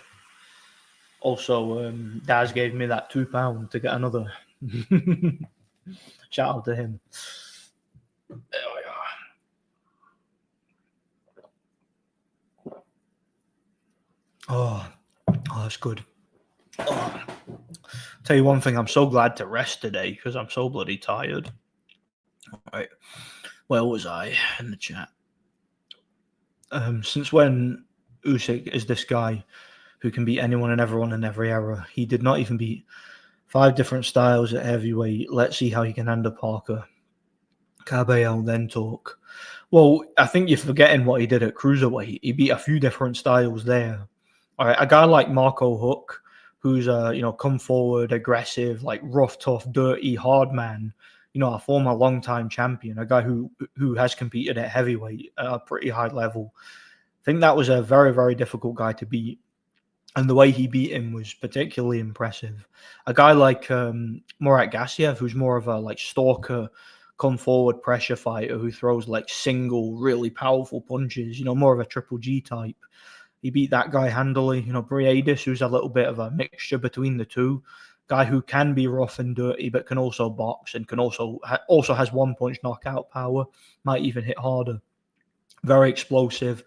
Throws punches from strange angles. Usyk dealt with him and managed to win in a hard-fought fight. Hard-fought win. You look at a guy like Tabaizum Mchunu, for example. Tabaizum Mchunu is one of the most underrated technicians in boxing. That guy is an elite fighter in terms of boxing skills. He's a southpaw, he's short, he's great at getting underneath punches and hitting you to the body, frustrating you, making you miss, countering you. He outboxes elite cruiserweights like on cruise control. That guy Usyk was able to break him down and stop him. Right, Michael Hunter, tall guy, great jab, good long range boxer, a lot of power, great chin. Usyk dealt with him, had a few rough moments. He managed to break him down, drop him, win the fight on points clearly. A guy like Glavatsky, southpaw, counter puncher, big puncher, big overhand left, big right hook, little bit crude, but very dangerous, can counter. Beat him convincingly over 12 rounds. When he moved up to heavyweight, he fought a guy like Chisora, who, again, similar to Marco Huck, except even bigger and stronger. A guy who will get inside and rough you up and foul and push you around, ragdoll you, lean on you, throw big wide overhand shots from different angles. He's beaten so many different styles in his career. Like Usyk has dealt with, and that's not even mentioning what he's done in the amateurs, right? Beating world-class heavyweights in the amateurs. Usyk has beaten pretty much every style you can possibly think of in boxing. I can't think of a style he hasn't faced, right? Again, any heavyweight from any era is not going to present a style that Usyk hasn't sparred against or hasn't competed against. He's fought everybody. He's fought every style. So I completely disagree with that comment. I don't think it makes any sense. If truth be told, I'm sorry for the rambling, but I don't think it makes any sense. I honestly completely disagree. But it is what it is. Uh, Recently watched Hagler versus Leonard. Initially scored 170, 111. Hagler thought he outworked and pushed the basement. Yeah, I thought Hagler won the fight, but I do think Leonard was the better fighter. Let's not forget, Hagler was Hagler was pretty much at his physical prime still. In his early 30s, and Leonard was a guy who had been off for 3 years and came up from lower weight division. So I think it was an aged, past his prime version of Leonard facing a very, very dangerous, in his prime version of Hagler. And I know Hagler retired, but he retired pretty much in his prime. So, although I think Hagler won the fight, I don't think he was a better fighter, if that makes sense. I think Leonard was the better fighter overall, technically. I always went for Leonard. Yeah, yeah. A lot of people have mixed opinions on that fight. Some people thought Hagler won, like I do. Some people thought Leonard won. It's a difficult fight to call. It was a very difficult fight to score. Kind of like that second Bivol Beterbiev fight. Very, very difficult to score. Triple B been attacked again, unfortunately. Why? What happened to Triple B? What happened to Triple B? I need to catch up with him and see how he's doing. If a boxer don't care about having kids, just fight the likes of Jaron Ennis and Shakur, and the Andre Wards of the world, because they'll get hit low. Fight Dubois. One punch from Dubois could make you infertile, because that's a big, big lad hitting you in the balls, Yeah, 100%. Triple B took his life down because of a plastic gun. Oh, all right. I saw the thumbnail. So he had a plastic gun, a toy, on his thumbnail or on his video, and YouTube shut it down. That is a disgrace. Absolute disgrace. YouTube is pathetic, man. It really is. Even if it was a real gun, that'd be pathetic. For YouTube doing that, pathetic, man. God bless everyone. I'm off. See you later, Michael. God bless you, man. Hope you stop by again.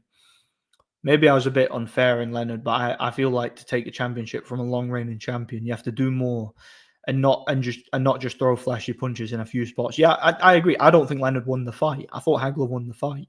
I do think Leonard was better overall, but don't think he won that fight. But not how I score fights anyway. I thought Hagler did enough to win it and hold on to the title.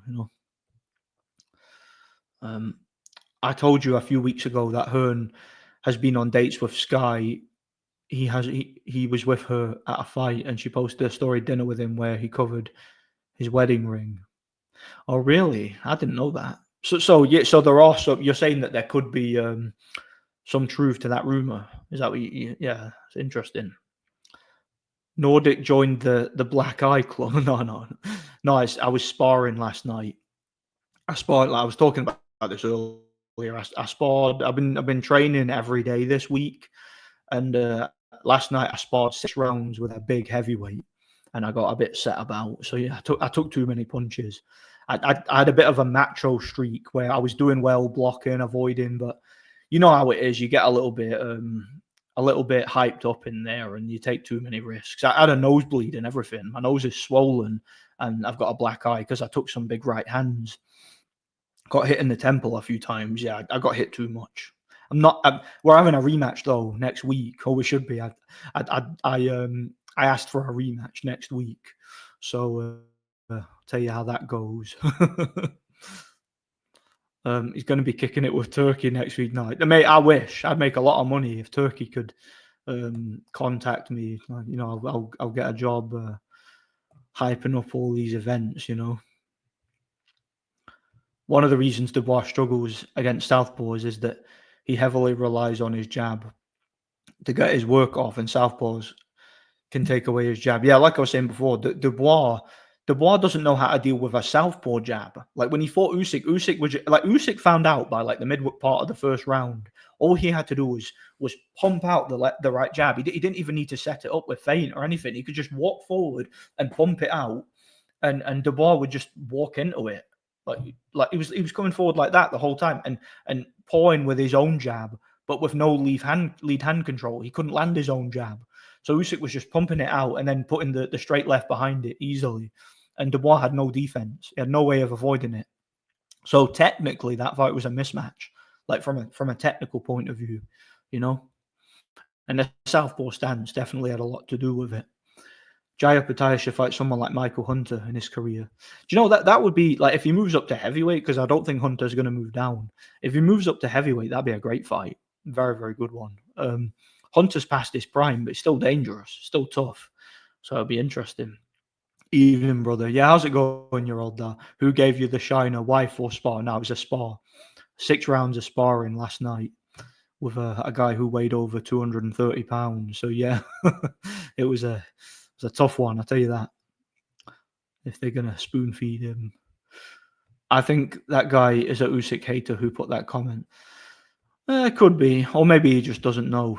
Maybe he just doesn't know much about Usyk. I mean, he'd have to leave a comment like that. You know, he probably just heard about Usyk when he fought AJ. He probably never heard of him before then.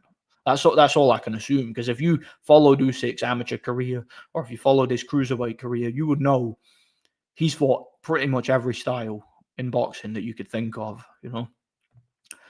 Thoughts on the destruction of Shrek with mate? Shrek ended after the 4th movie. In fact, no, for me, it ended after the 2nd movie because the 3rd and 4th movies sucked. Shrek ended after Shrek 2. That was it. There should never have been another one. I'm not interested. I don't care whether it's Zendaya. I don't care whether it's Mike Tyson. I don't care who they have in Shrek, the reboot 5, whatever you want to call it. I don't care. I'm not watching it. I'll never watch it. All right, Shrek died after the 2nd one. That's it. Don't need any more. I'm not paying any attention to it. I'll never watch it. You couldn't make me watch it. You couldn't pay me to watch it. I'll never watch it. I'm not interested. What are you doing in my swamp? Hagler was in tougher fights than Leonard in his career, so he would have had more miles on the clock. Well, maybe he did, but you have to remember Leonard was retired for like 3 years, and he was the smaller guy moving up. So, you know, I think it would be logical to assume that Hagler was better conditioned for the fight than Leonard was, as far as I'm concerned, you know. I love Usyk, but for me, Fury was my guy. Usyk just boxes so well that you need a stick to beat him. Yeah. Usyk is so good. He can handle any style. He can adapt to any style. Like the way he adapted and adjusted during to what Fury was doing in that first fight. One of them that's probably the most impressed I've ever been from a fighter in all my years of watching boxing. I've never been more impressed than with what I saw Usyk do in that ring, because I know how good Fury is. And I know how technically proficient Fury is. And seeing Usyk win a chess match, a high-level chess match, high IQ boxing match like that against a guy so much bigger. And I know how hard it is to fight a guy so much bigger. What Usyk did, it cannot be understated. It was very impressive that night. Very impressive. And I don't think there's a single heavyweight in history that I would favor confidently to beat Usyk. There isn't. He's seen every style. And he's beaten every style, you know? I heard Ajit Kabayel has some losses that were never recorded on BoxRec. I guess because they was mostly tournament fight. Does he now? I've never heard that. I've never heard that Ajit Kabayel lost fights and weren't on BoxRec. I'll need to look that up, actually. That would be interesting. Like Devin Haney had something like that, didn't he? Like supposedly he had a loss removed or whatever, or it wasn't added. Random question. Who's the president of the Who Needs Him Club of boxers? I'll nominate Choi Svenpurev. Sorry if I pronounced that guy's name. The man who put Derry Matthews into next week, and Ray Close. Brilliant but awkward. I don't know who that Choi guy is. I've never heard of him. Ray Close. Yeah, decent fighter. I don't know. The Who Needs Him Club. Yeah, you on about like fighters who were good, but people didn't want to fight them.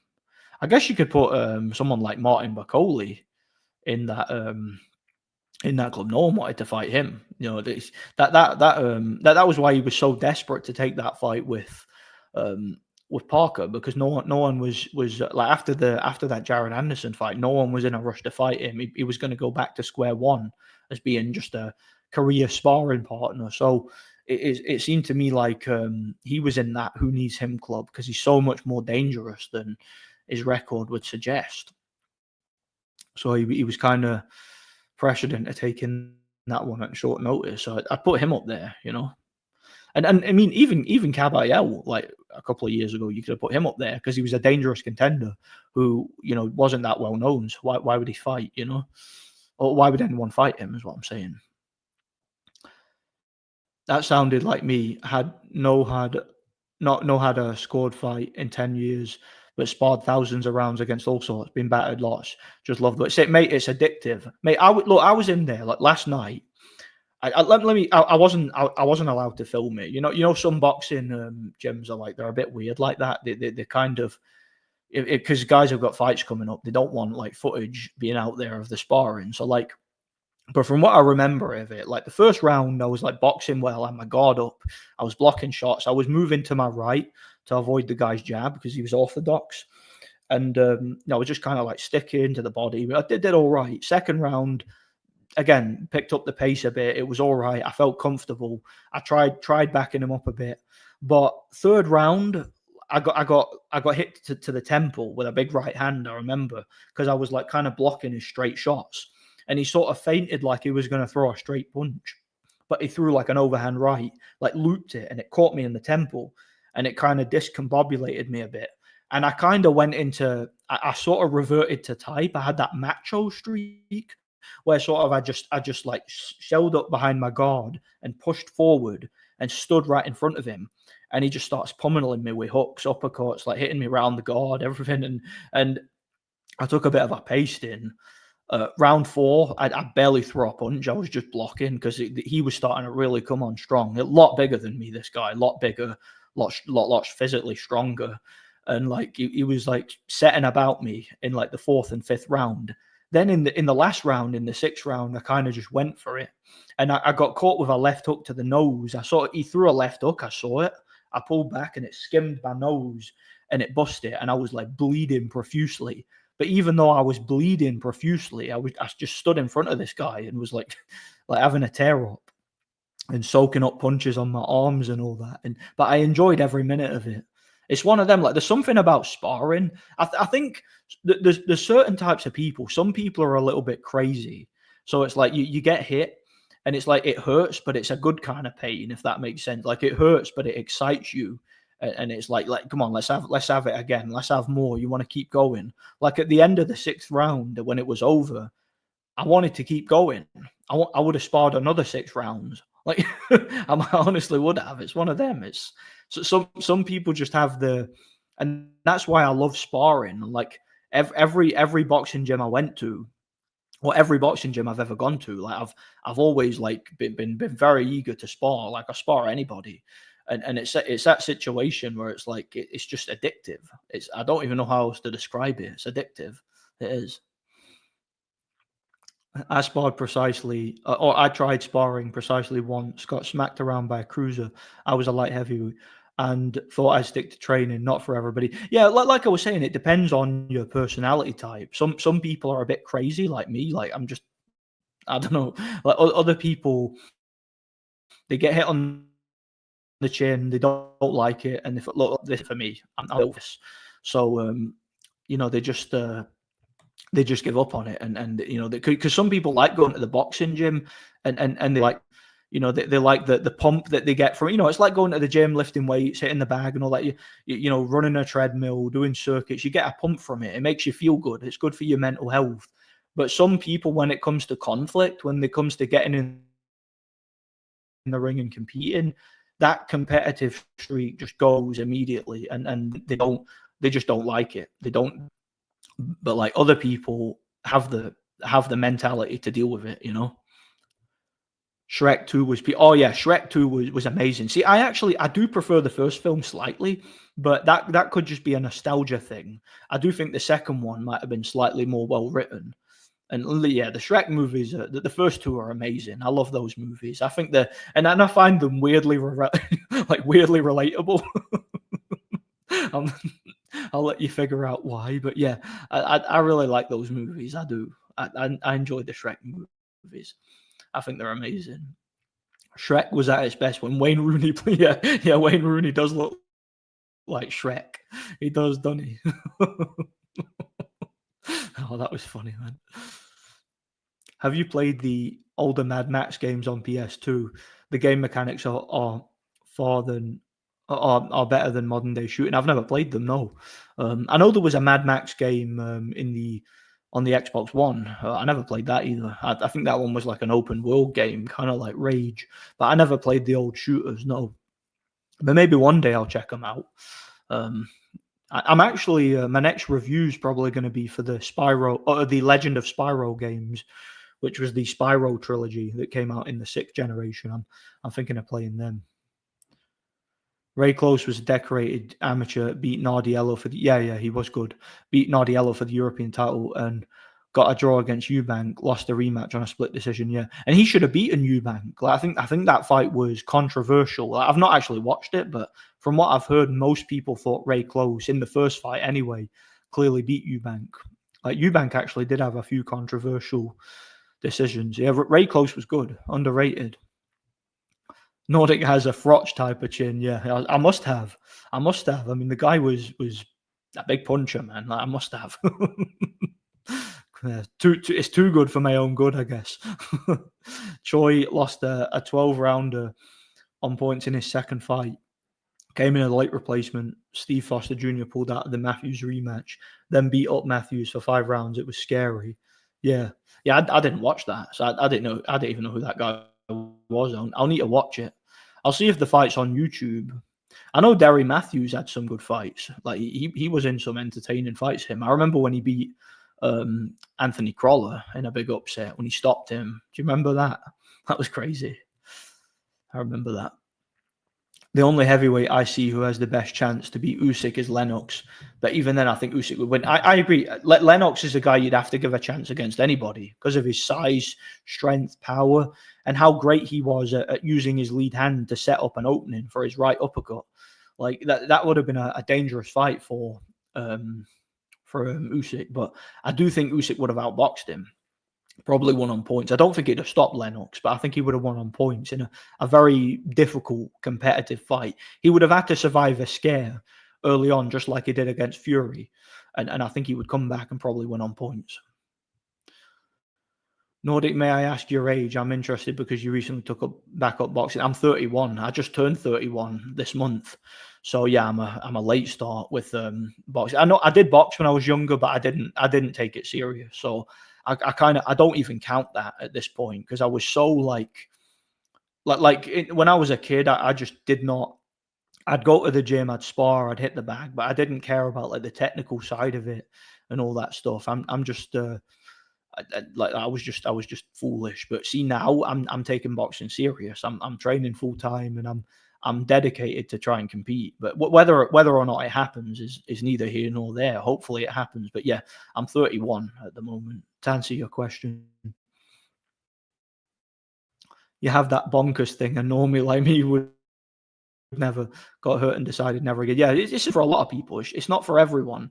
Again, some people just don't have the they just don't have the mentality for it. You know, so some people enjoy they enjoy training. They enjoy the pump they get from training. That gives them an adrenaline rush. It gets them going, and that's enough to get what they want out of boxing, out of training. But for me, like I'm more. I get more of a pump from sparring because sparring it brings out my like competitive side. I feel like I'm actually learning something. You know, I could stand and hit a punch bag all day, but it gets very boring because it's not hitting your back. You're not really learning anything or achieving anything. It's just an exercise. It's just a conditioning workout. But with sparring, I actually feel like I learn something. Like every time I spar, I feel like I take something positive from it every time, and that's the same with what I do with weight training. Because like this week, I achieved a personal record on both the squat and the overhead press, and I was really happy with it. It made me feel really good, and like that's different to just something like again just hitting the bag, which hitting the bag to me is nothing more than a conditioning workout. That's all it is. Whereas something like achieving a PR on something that's I've become kind of a goal. Like again, in my 30s now, I've become kind of a goal oriented person. I've got goals I want to achieve, and having a boxing match, at least one fight, and competing is one of them. And achieving my like PRs and stuff like that is another. I, I'm, I've I've got a couple of goals now, and I'm really determined to see them through. And again, it depends on what you want. Like if your goal is to just go to the gym and get fit, then that's great. It's probably better for your health to be that way. Sometimes I wish I could be that way and just not and like go into a boxing gym and just do what I want basically and have fun. But like I can't do that right now. I don't have the mentality for it. Like everybody's just different. That on the enjoying pain subject, I did enjoy sparring and getting hit on the head. I miss getting punched on the nose. But if you get hit on the body a certain way, you want out of there instantly. Yeah, mate, I've been hit with like a left hook to the body, which made me feel like I was going to vomit. Thought I was about to die. That's not nice. I don't like it at all. Like, it's not good. Yeah, I see what you're saying there. But like just sparring and getting hit and avoiding getting hit next time and learning from it is addictive. If you have that type of mentality, it is addictive. And anybody who trains regularly and boxes and spars regularly will probably tell you that. I don't know anybody who boxes like competitively who doesn't enjoy sparring. There's something about it that's so enjoyable. I always thought Audley Harrison had that same problem. He was a beautiful boxer technically, but it wasn't up for the pain side of it. Exactly. See, Audley Harrison, and you notice in videos recently, I've started talking about. You'll hear me mention like the genetic component to boxing. Some people have very good genetics for a sport. Like Audley Harrison had great genetics, big man, very very long reach, like freakishly long arms, a lot of power, strong. Naturally like big and had a very, very big. He was tall, but he had a big frame, if you know what I mean, kind of like Lennox Lewis later in his career. Audley was like that. So he was the kind of guy who, as an amateur boxer, he just had the physical ability and the genetics to be like world class. Over 3 rounds, he could outbox somebody, he could keep them at long range. He had the ability to do it. But what Audley Harrison never had is he never had that mentality, that, like you're saying, that the mentality that some of us have, where you get in and you enjoy getting hit, you enjoy avoiding shots, you enjoy learning, you enjoy the competitive side of it. Audley Harrison never had that. When he got hit on the chin, even against a guy who was nowhere near as genetically gifted as he was, nowhere near as talented as he was, he could not grind a victory against like a guy like Martin Rogan, a like 30-something-year-old part-time cab driver from Belfast who was just a tough guy, a hard man, really tough, really mentally and physically tough guy, but particularly mentally tough guy. Went in there nowhere near on the same level, technically nowhere near on the same level in terms of the genetic ability, but he was able to break Audley Harrison and he was able to beat him. Sometimes some fighters have all the physical gifts, but they don't have the confidence, they don't have the mentality to get the most out of themselves. And it just depends who you are. Like one of my mates from school, one of my best mates, this guy is a freak athlete, right? He had quite a few amateur fights. He competed at a high level. He competed in like all sorts of athletics. He did running. He did like javelin and stuff like that. This guy was a great athlete, right? One of the most gifted, one of the most like athletically gifted people I've ever known. But he never had the confidence to turn professional and give it a real go with boxing, even though everyone around him told him, you turn pro, you really commit to it, you'll be world champion. He didn't believe it. He said, look, I just don't believe I can do it, essentially. He didn't have that mentality. Some people just, and I've known a few people like that, a few people who are so gifted and they're so athletic and they've got such a good work ethic, but they don't have the confidence and they don't like getting hit and they don't enjoy the confrontation. Like it's interesting, like the psychology of like athletes and fighters and, sort of measuring it up against the genetic component. That's become an interest of mine recently. And Audley Harrison is a great example of that. It really is. It's not like I enjoy getting hit, but I don't hate it either. It's very fun and fulfilling to spar or fight. Yeah, it is. It's a great thrill. It's kind of like, I guess you could say, people who do bungee jumping, like those nutters, absolute nutters who go bungee jumping. Mate, I would be too scared to do that. Like, I would be terrified if I did that. But like, those people have a mentality where they just love the thrill of being like on the edge of a cliff and jumping potentially to their death. But like, just the thrill of doing it and being in that mindset, they find it relieving. They find it as a great release. And it's just a different mentality. Most normal people would never have that sort of mentality. Even like someone like myself who doesn't mind getting hit in the face by a heavyweight, like I would be too scared to do that. Like that, because again, it's a different sort of craziness, if that makes sense. Like it's interesting from a psychological point of view. Did you see Synthetic Man's review of Kingdom Come Deliverance 2? It got him mentioned on the Lotus Eaters podcast. No, I didn't watch it. I will watch it though. I'm gonna. I know I think it's like 3 hours long, isn't it? Or maybe even longer, or like 4 hours. So I probably will watch it. I do watch his videos, but I've not had the time to lately. So yeah, I probably will check it out. I don't know what he said about it. I can imagine what he said about it. It being woke and this, that, and the other. I'll when I find the time, I'll sit and watch it. I will. Nordic mate Matthew Barney has offered to buy your chin off you. Yeah, no, my chin ain't as good as his, man. He took the great Carl Froch's punches for 12 rounds. Lucien Bute couldn't do that, could he? So that guy must be the Terminator. Nothing of that Matthews Choi fight on YouTube. Funny, it was on ITV4 at the Reebok Stadium, undercard to a bigger fight. I can tell you a funny story about that fight if I can. Yeah, go ahead.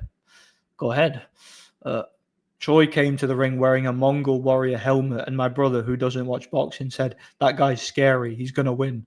Why is there nothing on the net?"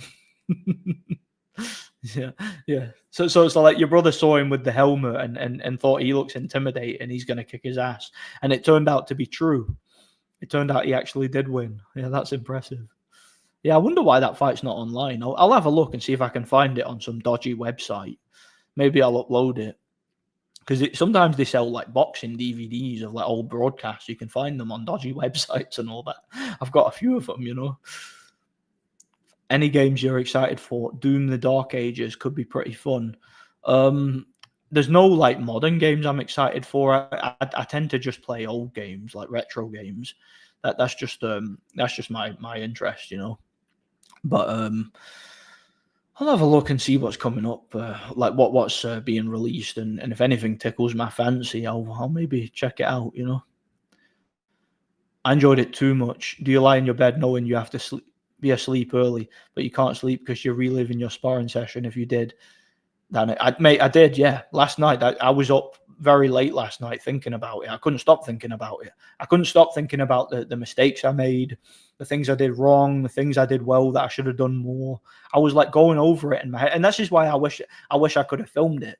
Like I like recording my sparring. I've got hours of footage of me sparring that you've never seen, and a lot of it's boring because a lot of it's like technical stuff. But it's like I like watching my my sparring sessions where I can just like study them and analyze them, and even if no one ever sees them, I don't care. I like to study them. But it's a shame because a lot of boxing gyms are you can tell they like when I went to Scott Harrison's gym, he actually encouraged it.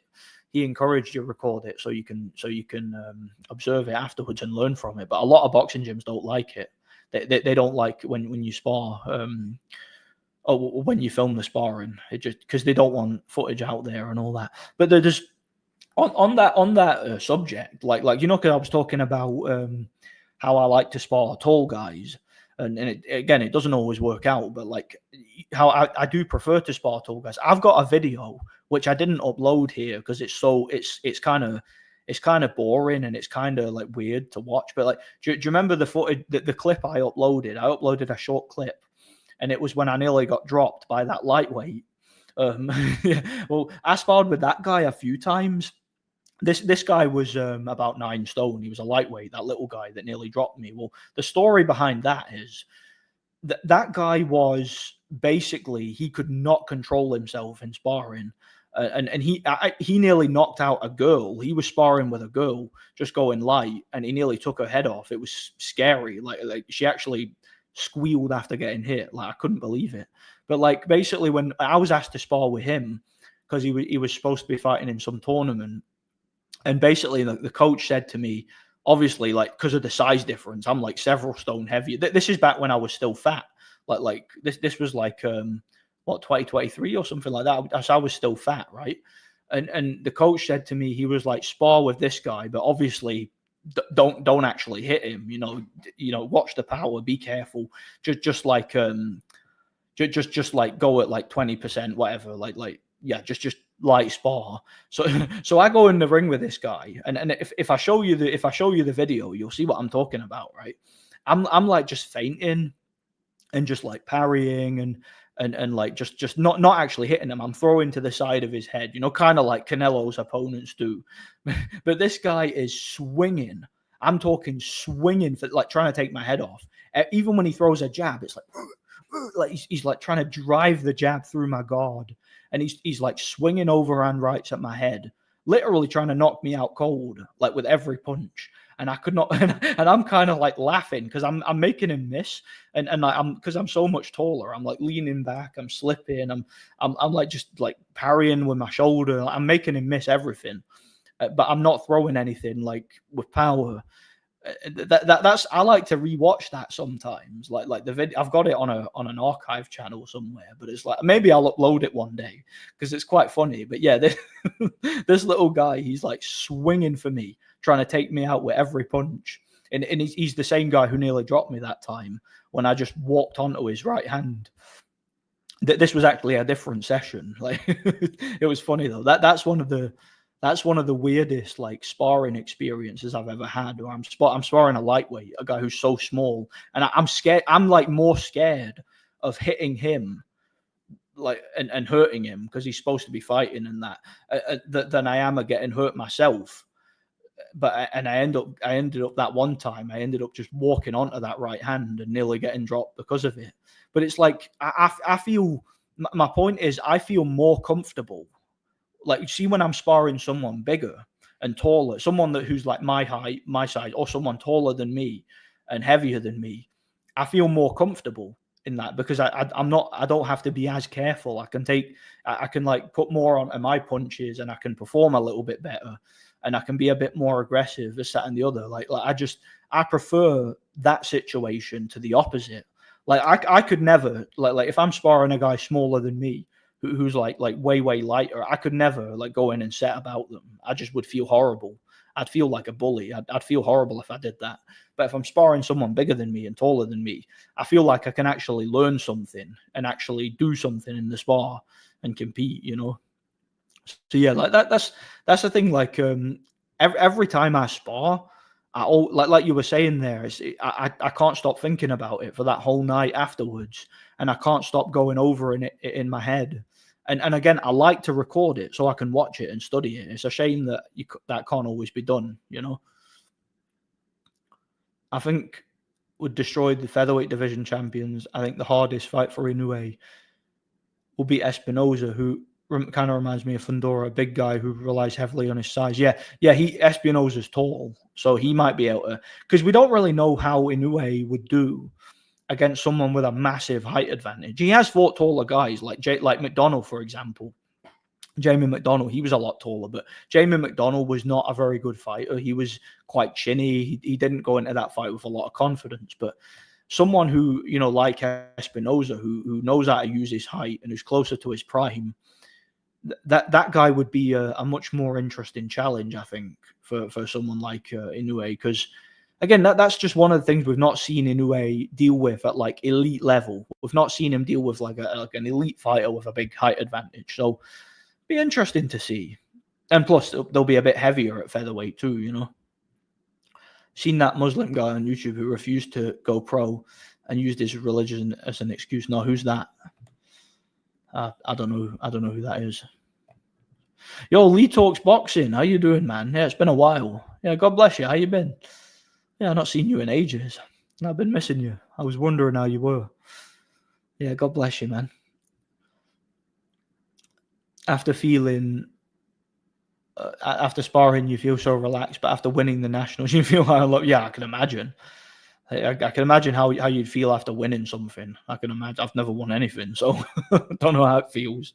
But yeah, if after winning something, to me, winning any fight at any level, even if there's no title on the line or anything, like winning any fight at any level, I would feel like a world champion at this stage. If I can get a fight at 31 years old and win it at any level, I'd feel like a world champion. I genuinely would. That's just me being honest about it, you know. It is what it is.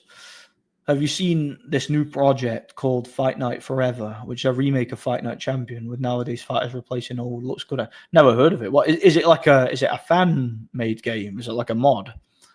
Because that would make sense. Because I don't think EA would actually do that. I don't think they would make it. They don't seem interested, but yeah, I'd definitely look into it. Inoue will dominate featherweight when he moves up. Espinoza on a tough fight because he's massive. Hilarious that Nick Ball thinks he can win. Oh, Nick Ball thinks he can beat Inoue. Yeah, I doubt that. Nick Ball's a tough guy. He's got a lot of stamina, but I think Inoue, he's the perfect style for Inoue. Inoue would just knock him in, like walk him into punches and knock him out. I think he would. You know. Modern day boxing in America have produced nothing but media hype frauds like T.O., Tank, Shakur Haney. I think ought to decline to a point Bivol would survive the distance. Well, yeah, watching the second fight, like the first fight to me just looked, I thought it was a clear win for Beterbiev, but he quietly dominated it. But Bivol did better than I thought. But I thought Beterbiev let him off the leash, kept himself on a leash and didn't be as like aggressive as he could have been. You know, I felt he could have taken Bivol out. You know, he was hurting him to the body and not following up on it, not dashing forward and cutting off the ring like he used to. But like in the second fight, it looked to me like he did put a lot more effort in. He just got a little bit flummoxed or whatever by Bivol's movement and Bivol's counterpunching, because Bivol was sitting down on his punches a lot more in the second fight than Beterbiev was. Now, I still thought Beterbiev won. I had it like 115, 113 to Beterbiev in the second fight, but I can see why people thought Bivol won. It was that kind of fight. It was very close, but I thought Beterbiev won it personally, and he just didn't get the decision. But it definitely looked like, I don't think he looked declined at all in the first fight, but in the second fight, to me, he looked very declined. He didn't look like the same guy. So maybe it was a real fight. Maybe I'm just being overly cynical and pessimistic. I don't know. I'm undecided on it. I really am. I still think the first fight looks dodgy, though. I still think it looks like Beterbiev just wasn't applying the pressure that he should have been against a guy who couldn't really hurt him. You know, in the second fight, Beterbiev was marked up and hurt. In the first fight, he wasn't. So I can't get my head around why he didn't go for the knockout in the first fight. I think he should have. I think he had every reason to, every chance to. He had the stamina. He didn't look tired to me. He was a stronger guy, the bigger puncher, probably the better chin, probably the better body puncher. Like, I think he could have won it. I really do. Nordic, have you ever played the Dark Souls series? Never played them. I know what they are. Like, yeah, the Souls games. You know, they're very, very hard, like hack and slash type games where you fight big bosses and roll around, and they take like 10 minutes to beat, you know, because they're all damage sponges. Very skill based, but I've never been really that into those games, because I feel like they're very time consuming and like the bad kind of time consuming, you know, where enemies they take way too long to beat, and it's like you take one hit and you die, you set and the other, and it's like trial and error. And I don't know, like those games, and they're open world, and I'm sick of open world games at this point.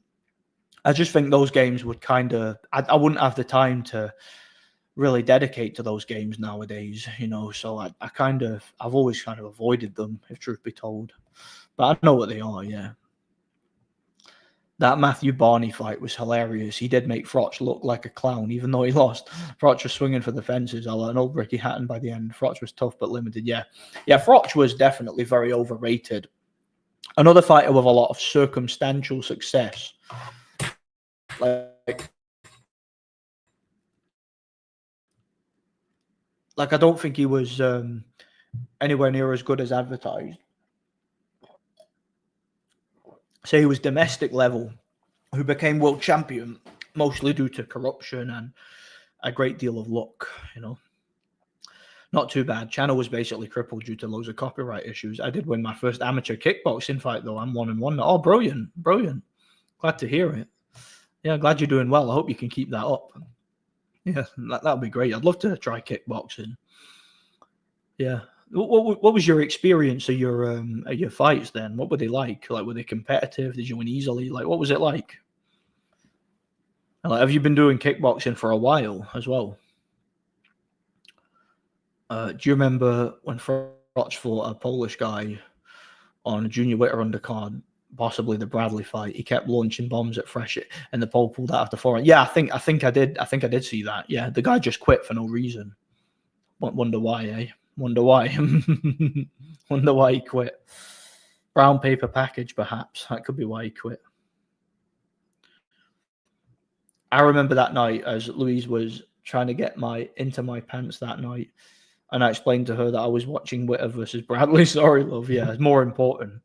Listen, when you're watching a fight, that comes before any woman. The fight is more important than the woman. Because look, you could be with that woman every night of the rest of your life, but that fight, you're only going to be able to watch it live once. So that's more important. Of course, that takes priority. What did you think of Fury Usyk 2? I thought Fury was awful. Yeah, I thought Fury was better in the first fight in every way. See, my opinion on the second fight, and I talked about it in live streams, my opinion is that Fury went into the ring. He wasn't confident that he could win. He wasn't confident he could beat Usyk. So his idea was to bulk up, put on a lot of weight, get bigger, and be durable enough to make it the distance and claim that he was robbed. Like, stand in the center of the ring, pump the jab out, like, keep Usyk busy, but don't really commit to anything. Don't open up at all, and try not to take too much punishment. Go the distance and claim you won. Claim whatever happens. Claim you should have won the fight. That was, in my opinion, that was Fury's. That was his game plan. His game plan was to go the distance and claim he won. I don't think he had any intention of actually winning the fight or actually putting the effort in to win the fight. So, yeah, that's my opinion on it. I've probably been doing it for almost a year at this point. First guy I thought was a lot more experienced, but a good learning experience, but I lost clearly. Second guy was pretty much a novice, yeah. And did they both go the distance? You went on points in the second one. Yeah, it'd be interesting. See, I've watched. I remember when my best mate in school, because before he got into boxing, he was actually a kickboxer. He was an amateur kickboxer. And I remember we went to, it was one of them, it was in Derby. It was like a light contact kickboxing event. And he fought this guy. I think the guy's name was like Leon Boucher, or I think that was his name. And I remember, like, he threw a kick immediately and then the guy slipped. And we was all like cheering, like, yeah, as if he knocked him down. It was funny. And then he went on all this guy, right? This Leon guy, right? He schooled him, won every single round, won easily. And then they scored it a draw, and we were like, "Are you kidding me?" Like, it was funny, man. I couldn't believe it. We were going mental, like just kids as well. I was only like 15, 16 at the time. It was funny though, and that was before no, must have been 14 actually. Well, I think it was it was shortly before I turned 15, because it was shortly after that me and him started boxing. Yeah, so yeah, that was like my first experience of kickboxing, or watching it live anyway. It was like a light contact thing. Loved your base take on the boxing. I think Louise is with a lawyer now. Oh, well, we wish her all the best. Yeah, wish her all the best, of course. She could have had a base boxing fan, but no, now she has a lawyer. Hagler versus Triple G. I think Triple G is stronger and tougher of the two. Hagler could win by decision. I think Triple G knocks him out. I think he's too big, too strong, hits too hard. Hagler would be too like overly aggressive, and he would just walk onto Triple G's counters. I think Triple G would knock him out personally. Probably in the mid to late rounds, I think. I suppose Hagler could get close to him like Kasim Uma did and rough him up a bit, but I think Triple G would adjust to it and he'd walk him into shots, he'd knock him out late. So yeah, late stoppage for Triple G, I think. I think Fury went into those Usyk fights with the intention of keeping it close rather than actually winning. Far easier to win 4-5 rounds than 7-8 if you apply to it. Yeah, I agree. I think he wanted to go the distance in the second fight and claim he won. Like, obviously he would like to win, but he wasn't confident he could win. So he was hoping to either get a gift decision or claim he should have gotten the decision. Like, that was his, it was like an ego thing. That was his plan. I don't think he had any intention of actually going out there and winning the fight. I genuinely don't, you know? Yeah, both by UD. Both awesome experiences, though. Leonard, so much from the loss. Learned so much from the loss. Guy competed at European level, so it was awesome to share there. And yeah, absolutely. Listen, if that guy competed at European level and you're fighting him in your first 2 fights, that's a major step up in class. And that's something that you'll take going forward. When you compete again, chances are the next guy you fight is not going to be on that level, is he? So, you know, you might even be more experienced than him because of that one fight. So yeah, that'll be interesting. Yeah, hopefully you win your next one then. Hopefully you can have a good career, maybe turn pro. You never know. As kickboxing's taken off now, isn't it? It's starting to get like quite popular. So yeah, you never know. Might even give it a go myself. Who knows? I can't kick, but I can try, you know. James Toney's career was put into perspective in your video. Wasn't a bad fighter by any means, but a lot of journeymen are not bad fighters. Yeah, exactly. Like, James Toney wasn't a bad fighter, but he wasn't a great fighter either. He wasn't world class. He was a high level journeyman. You know, like he was a similar level to someone like Glenn Johnson, right? Or someone like Charles Brewer or Byron Mitchell, guys like that. He was a good, solid, like seasoned contender / journeyman, but he wasn't a world class fighter. He didn't have like a great reign as world champion in any division, did he? So, I mean, he lost to a guy like Drake Thadze. He lost to Montel Griffin twice. These aren't all-time greats. These aren't world-class fighters, are they? So, yeah, I don't think he's anywhere near as good as people think, you know. Yeah, but Hagler, let's not forget Hagler fought mostly welterweights and lightweights. He never fought anyone as big or as powerful as Triple G. So, and he was hurt by Tommy Hearns before he came back and stopped him. And I don't think Tommy Hearns hit as hard as Triple G, personally. I know he's taller, but I don't think he hit as hard, you know. Big puncher, but not as big as Triple G as a puncher.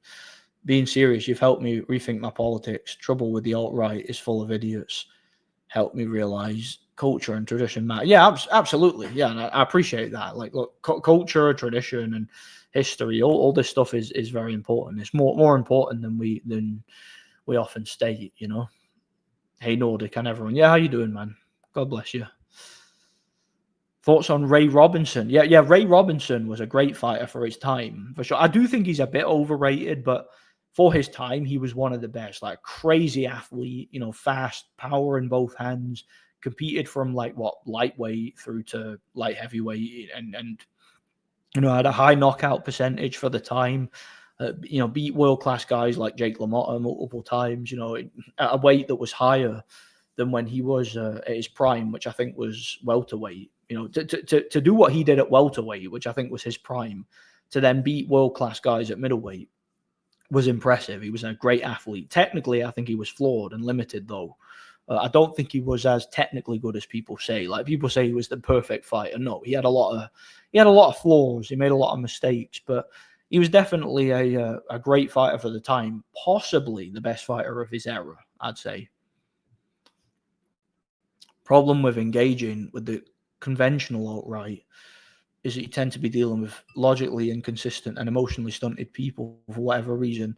I'll listen to sensible people. Yeah, absolutely, or at least people who their hearts are in the right place and they're somewhat informed. Like a lot of the alt right guys, I feel like a lot of those guys are just normies, if truth be told, who are involved in politics for their own like personal reasons and to deal with their own personal shortcomings rather than having an actual political agenda or ideology.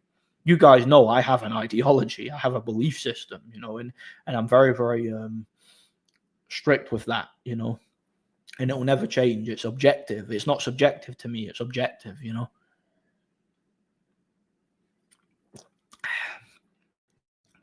So that at very least I'm genuine.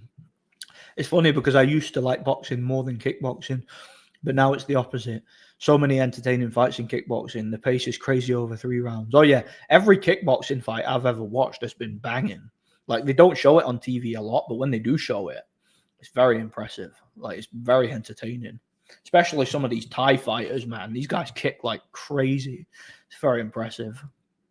They all seem like badasses too. They're not like in boxing where guys run and spoil. You don't usually see that in kickboxing. You don't usually see in kickboxing guys come to rumble and they put it all on the line. That's just how it is, Yeah, Charlie Burley was a very good fighter. And he was avoided heavily in that era too. Yeah, Charlie Burley was good, underrated. Never won a title, I don't believe, but was kind of frozen out from what I hear. Ray Robinson had over 200 fights, 15 rounds at the time. Too crazy. Yeah, it's crazy to me how some of those guys back then used to fight like every week or every other day. Like it's crazy. Like they're just built different. Like mentally, they were so tough. A lot of those guys, and it's like because they had to. If they didn't get paid if they didn't fight. There was no fighting, getting a payday, retire for 5 months, and then fight again. Like no, they couldn't afford it back then. They didn't have the kind of economy. There's no like pay-per-view. Well, there was, but it wasn't to the same degree that it is now. It's a situation where boxing was a full-time job for some of these guys, and they had to do it. They had to train. They had to train and stay in shape constantly. They had to fight constantly, and that's why 32 years old back then was considered old. And nowadays, that's still considered young, because fighters have plenty of time to recover between training camps, at least at the highest level now. Ray Robinson beats Usyk, Quora, and both of them would beat Shrek, Quora. R.I.P. Livingston Bramble. Who's Livingston Bramble? I don't know who that is. The name rings a bell though. Yeah, God bless him though. Do you know what? I'm going to Google that because I don't know who that is. Wait there. I'm probably going to sound like a dumbass here. Wait, Livingston.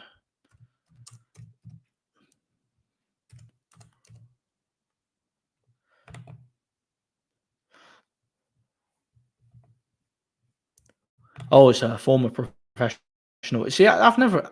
I've heard the name, but I don't. It doesn't ring a bell. Who? Oh, he fought Ray Mancini. That's weird. I didn't know who that was. Sorry about that. I feel like a dumbass now. Yeah, but yeah, God bless him. R.I.P. him. Livingston Bramble. Oh, Stitch Duran told you that he passed away. Yeah. So him and Foreman have both died within a day of each other. Yeah, that's sad, man. God bless. Yeah. Yeah, that's sad, man. God bless him. Carson Jones too. Good fight. Wait, did Carson Jones die? When did that happen? Carson Jones. I didn't know he died. Yeah, I used to like Carson Jones. I used to enjoy watching him fight. When did Carson Jones die? Like, was that like big news when it happened? Like, when did it happen recently? I'm gonna Google that as well. Wait there, I've been in the. I had no idea he was dead. Wait there. Oh, February 2025. How did he die then? Oh, he had complications during surgery. I didn't know he was dead. Yeah, I didn't even know Carson Jones died, or if I did, I forgot. Like that's crazy. I liked Carson Jones though. But yeah, this Livingston Bramble as well. Yeah, R.I.P. him as well. Yeah, God bless him. Well, a lot of boxers are dying, aren't they, recently? A lot of like known boxers anyway. I miss Eurosport. They used to put on Caitlin Morrisonu and witness an absolute war. Used to enjoy watching Kutzidze too. Oh yeah, Kutzidze, he was good. Yeah, Eurosport used to show a lot of like Sven Ottke fights and Mario Veit fights and all that back in the day. A lot of the German stuff. Yeah, they used to show a lot of that stuff.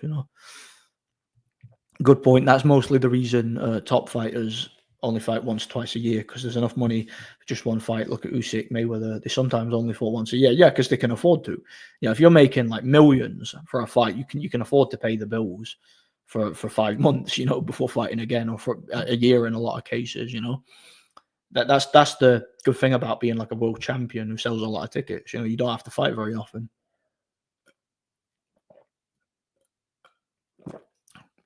Man, that's taken me by surprise, that Caution Jones dying. I don't know. How did that one get past me? Must have been when I didn't have the internet. That must have been because it says February, doesn't it? How about Monzon? Yeah, Carlos Monzon, great fighter. Yeah, he was fantastic. Bit of a crazy individual, but yeah, he was a great fighter for sure. Great middleweight, I think Triple G would beat him though, probably stop him late. Same situation, too big, too strong, too powerful, too athletic, too advanced, as a modern fighter. Eurosport used to put on a lot of European fights. To watch a German card nowadays, you have to watch them on some dodgy streaming platform. Yeah, you do, yeah. Or unless it's one of them ones that they stream straight to YouTube. Although, one sec. What are we going to sneeze then? Do you know when you feel like you're going to sneeze, but you can't? It's one of them. There's not a whole lot to watch in Germany now. Like, they don't have a lot of cards now. Because it's mostly just like domestic fights they have there now, because there's no world champions or any big names there anymore, except guys like Felix Sturm who are in their 40s. So yeah, it's difficult to even watch a card in Germany now, and there's not really that much interesting going on there. So yeah, that's what it is. Would you rather take a punch from Foreman or Zhang? That's a good question. Probably Zhang. I think Foreman. Zhang is very, very fast and explosive, a lot faster than Foreman was, and he's probably a bigger puncher. So I'll probably take one from Foreman. I wouldn't enjoy taking one from either, but if I had to choose one, it would be Foreman, because I think Zhang hits harder than Foreman. So yeah, I would say that. Yeah, Monstone was a psycho. He was mental. And yeah, Valero, didn't he murder his wife and then hang himself in prison? So that guy's crazy. I do think Valero was probably brain damage. I think CTE had a lot to do. Like, I'm not excusing it, but I do think he went crazy, and I do think CTE had a lot to do with it, because he was in a nasty motorcycle crash, and which I think messed him up psychologically, and he also had a lot of it was a very aggressive fight, so he had a lot of hard fights too. He was a knockout puncher, but he didn't have great defense. Walked onto punches constantly, and the punches he took in his last fight against DeMarco, as well as that elbow, were particularly damaging. So I think Valero did have CTE, and I think he went off the rails and went a bit crazy. That's probably what happened. Was thinking of making a comeback on YouTube, explaining the channel situation, then making more vids. Was going to make a Usyk tribute video. Yeah, that's a good idea. Whatever you do, though, do not use any footage from Top Rank. Top Rank have been claiming all my videos. They've been watching my channel 24/7. And if I even have 2 seconds of a fight that was on a Top Rank card, or even a card that Top Rank had one of their fighters involved in, it gets claimed. Like my last video, where I was talking about fighting for, taller opponents. I had like a few seconds of footage of Povetkin fighting Huey Fury. And because Lomachenko was on that same card, and he's promoted by Top Rank claimed the video, even though the video came from Sky Sports. So it makes me wonder, did Top Rank claim Sky Sports? Did the Sky Sports have a copyright claim against their channel from Top Rank? Because if not, then why do I have one? They've got the full fight. I've got a few seconds of footage, so it doesn't make any sense. But yeah, Top Rank are really, really aggressive with copyright now. Top Rank Incorporated, and it's manual copyright claims. Like they've been monitoring my channel and claiming any of my videos that have even a few seconds of footage that they think they have a claim to. So if you're going to make any highlight videos or anything, don't add any Top Rank cards, or even a fighter that's on a card where there's a Top Rank fighter on that card. Don't even bother, unless you're lucky enough to avoid the copyright bots and avoid the the manual claims from what do you call it, from the Twink or whoever it is that runs that account, that makes those claims.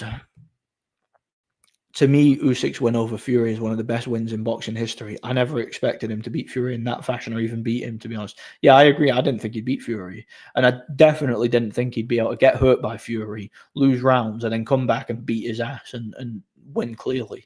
I didn't think that would. I thought if Usyk was to beat Fury, he would have to like pot shot his way to a close decision win. Land a quick left hand move, land a jab move, make Fury miss.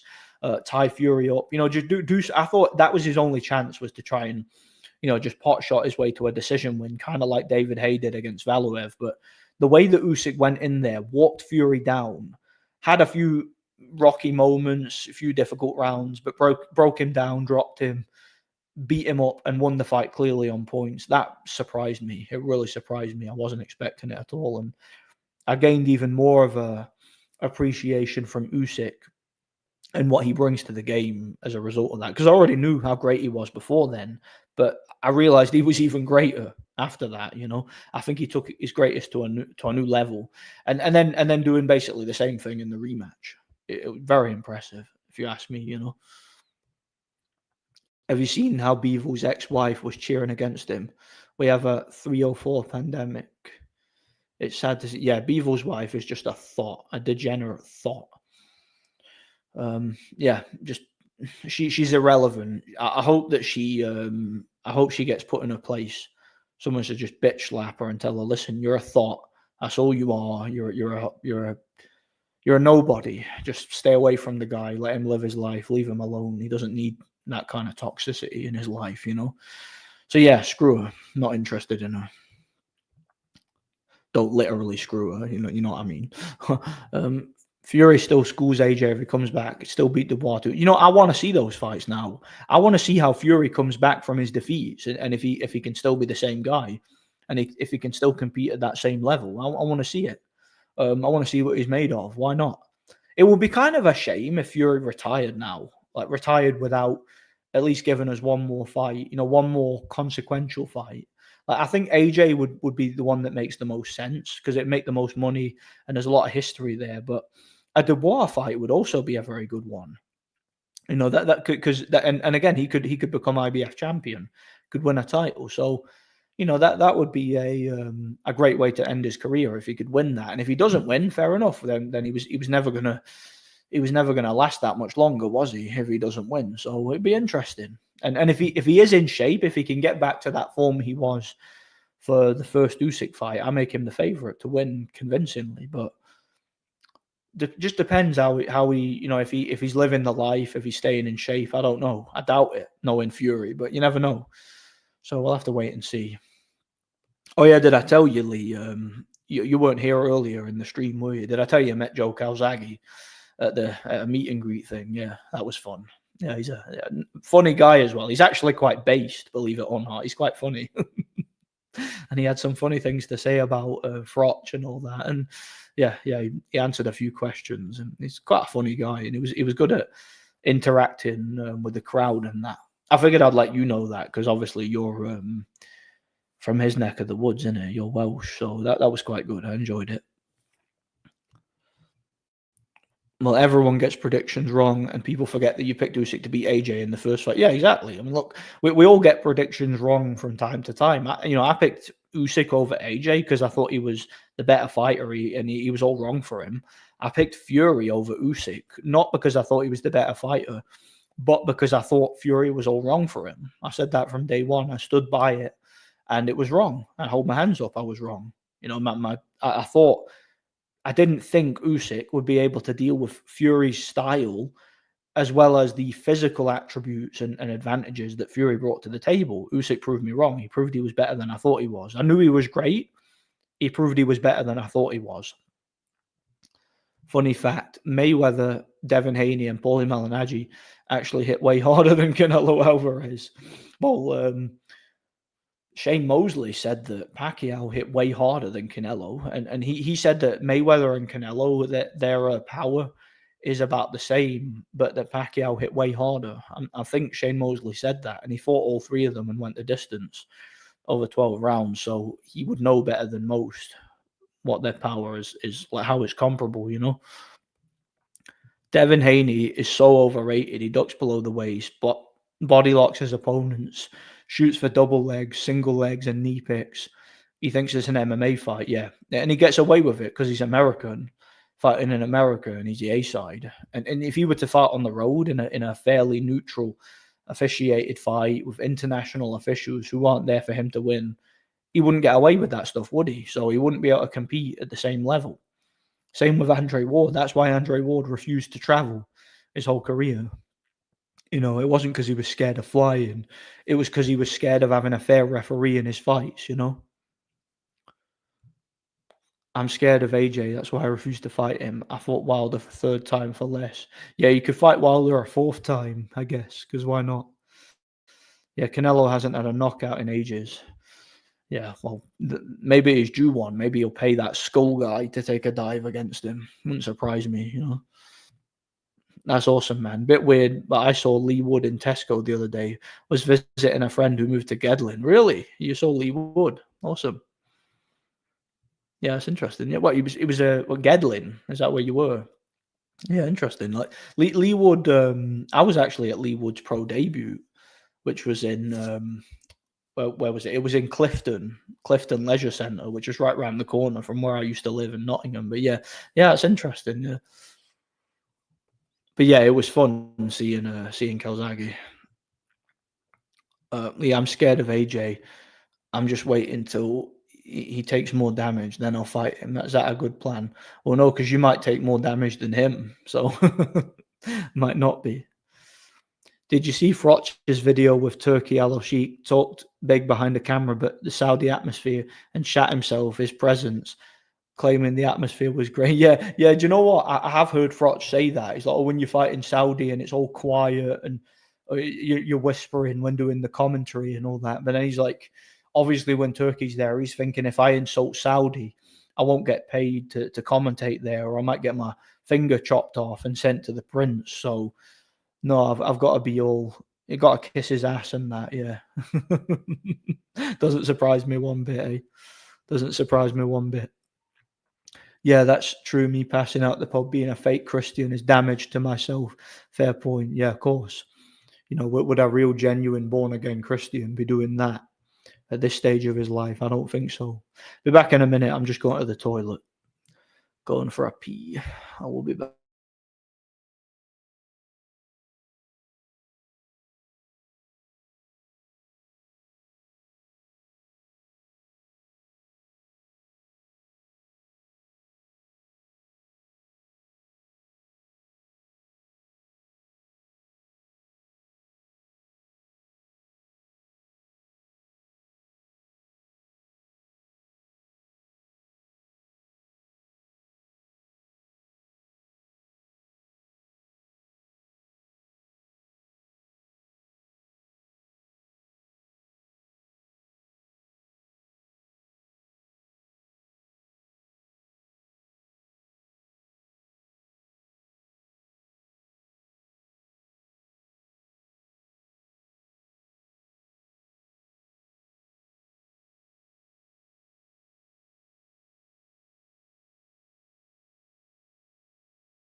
Okay, I have returned.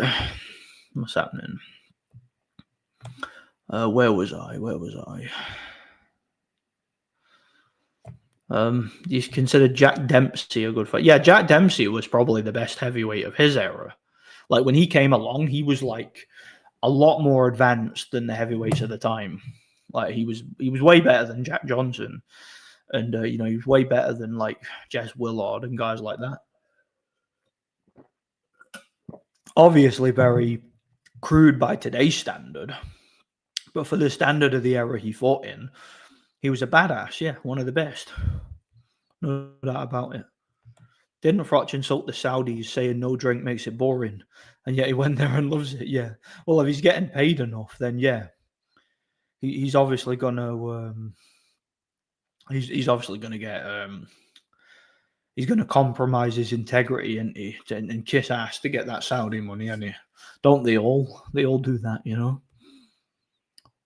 Was gonna say Leewood that Warrington had his number and he landed a lucky punch. So my mate wanted to pick with him, so I didn't. Yeah. Yeah, I think there's a reason Wood didn't take the rematch with Warrington. And to be honest, I said in my last video, or was that a couple of videos ago, I think that I think Kakache is probably going to beat Wood, even though the fight's in Nottingham. I think Kakache is probably going to beat him at this stage because I think he's just too fit, too strong, too durable, too big, too athletic, and Wood is definitely declined, I think, as a fighter. So he can't rely on his chin or his power to win this fight. He's going to have some better tactics, and I think Kakachi is probably going to win. I could see that happening, you know. Tony Jeffries, the British bronze Olympic medalist, currently a BoxFit channel, was also protecting his pro career. Yep, I've told this story before on here. I know a guy who fought Tony Jeffries, right? Tony Jeffries fought a guy called Matt Haney. Matt Left Hook Haney, he was my mate's kickboxing instructor, and going into that fight, and I've been told this by a good source, going into that fight, basically Matt Haney fought a guy called Tony Hill. You guys remember him? He was a guy who fought Billy Joe Saunders. He was a prospect promoted by Frank Maloney, and in a big upset, Matt Haney went on to win that fight, right? And that kind of pissed off Frank Maloney. So Frank Maloney offered Haney a fight with Tony Jeffries, who was his other prospect, who was a Olympic bronze medalist. As he always tells you, I'm an Olympic bronze medalist. Like he never shuts up about it. He tells you in every video. But like, yeah, Frank Maloney offered Matt Haney that fight.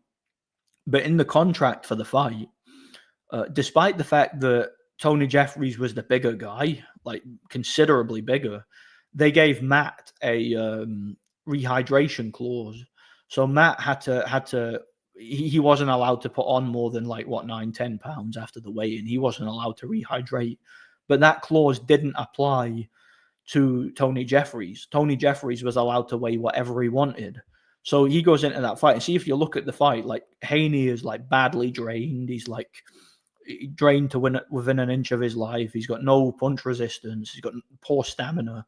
And Tony Jeffries is huge. Right? He goes into that ring and he's massive, and he just destroys him. He destroys him in 2 rounds. Like he knocks him out with a body punch in round 2. It was quite brutal. But yeah, that's a situation of where you had a fighter playing the weight game. You know, that was similar to Terence Crawford's whole career. Compromise the opponent with basically with weight stipulations, so that you weaken the opponent and give yourself a better chance of winning. You know, that was what happened to Matt Haney in that fight. So yeah, he wasn't given a chance to win. He was blown away and weight drained. You know, which I think is disgraceful how that happens. Absolutely disgraceful, in my opinion. It's just to me that's cheating. That's what it is. That's like me fighting an opponent and telling him he has to wear 16-ounce gloves and I can wear 8-ounce gloves. It's cheating. That's what it is, in my opinion, you know? All right, so where was I?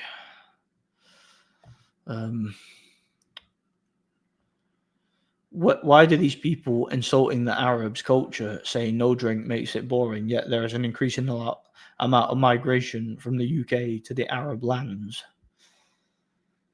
I don't know. You tell me. I think you know the answer, don't you? How do you think Ali would do with the heavyweights of today? He wouldn't do very well.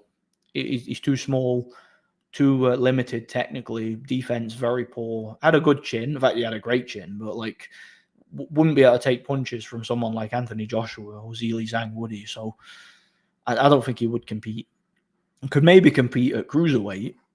Even then, I don't think so, but maybe. But like, no, he wouldn't compete with these big, like, super heavyweights. Yeah, you give him some roids and maybe he could bulk up a bit, but in the state he was in the 60s, 70s, no, he wouldn't win at world level today. No, I don't think so. A lot of British people are migrating to Arab countries to avoid taxes. Yeah, I see a lot of British people talking about patriotism. The hypocrisy is real. Yeah, I don't see how you can be a patriot and like completely abandon your own country. I mean, I guess you could be, in theory, but I think it's a little bit bizarre. Like, I couldn't imagine like leaving Scotland and then flying the Scotland flag everywhere I go and talking about how great Scotland is when I don't even live there. I never even go there. Like, that's what a lot of Mexicans do, right? They go to America. They're desperate to get out of Mexico because it's a shithole, because it's horrible. They get to America and they fly the Mexican flag and play the Mexican music and talk about Viva Mexico, Canelo. Like, why would you not want to live there if it's so great? If you love it so much? It's like the Pakistanis when they come to the UK and they fly their flags and talk about how shit England is and all that, and how they're proud of their heritage. Their heritage is so good. We're so happy to be from Pakistan, and I'm like, why are you here then and not there? If you're here, you think you clearly you like this country. Why would you not fly this country's flag? And the other? I don't get it, man. That's why I've got more respect for people who move to America and they become citizens there legally, and they fly the American flag and they sing the American anthem because they wanted to be there. So they consider themselves American. They're not going there and saying, my country is so amazing, and that's why I'm not there and I'm here. No, a lot of them that go to America, I have respect for those ones. They go over there and they appreciate it. They see themselves as guests and they fly that country's flag. I've got more respect for that, Maybe I'm being nitpicky, but that's call me old fashioned. That's how I think, And yeah, they enjoy the lives in the Arab lands too. Tony Jeffries hit Matt Haney in the back of the head while he was down. I don't know how the referee didn't deduct 2 points from Tony. Yeah, that's what Catterall did to bloody Josh Taylor. Hit him in the back of the head while he was down. Referee did nothing about it. Patted him on the head at the end of the round as if to say, well done. That's what I wanted you to do. That's how it was, wasn't it? Did you see Mauricio Lara failed a drug test? Shame, because he was entertaining, especially against UK fighters. Think he would be all wrong for Nick Ball. No, I didn't know he failed a drug test. But yeah, he would have the power to knock out Nick Ball. Because Nick Ball's very aggressive, just like Warrington is. A bit dirty and a bit gun-ho. He might walk onto a big shot and get knocked out. Lara had a very dangerous left hook, for example. So, yeah, I could see that happening. I could.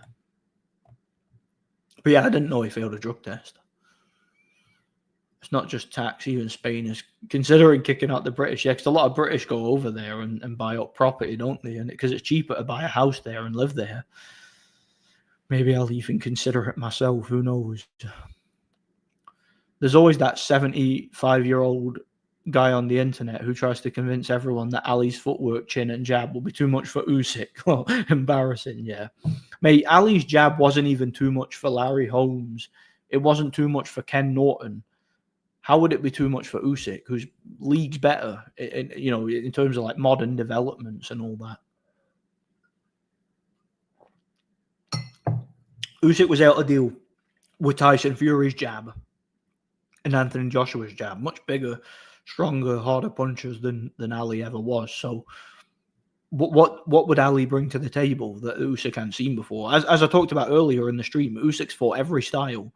If you look at his amateur career, his World Series of boxing, his his career in cruiserweight, his career at heavyweight, Usyk's fought every style I can think of. If you can think of a style he hasn't fought, maybe he hasn't fought Nazim Hamed style or whatever, but who at heavyweight fights like that? I can't think of a style that you would generally see in any era of heavyweight boxing that is in any way effective or takes you to the top that Usyk hasn't dealt with. I can't think of one, you know. Tony Jeffrey's technique was terrible in his matches as well. He had no head movement. He steps on the balls of his feet. He moves in a straight line. Era.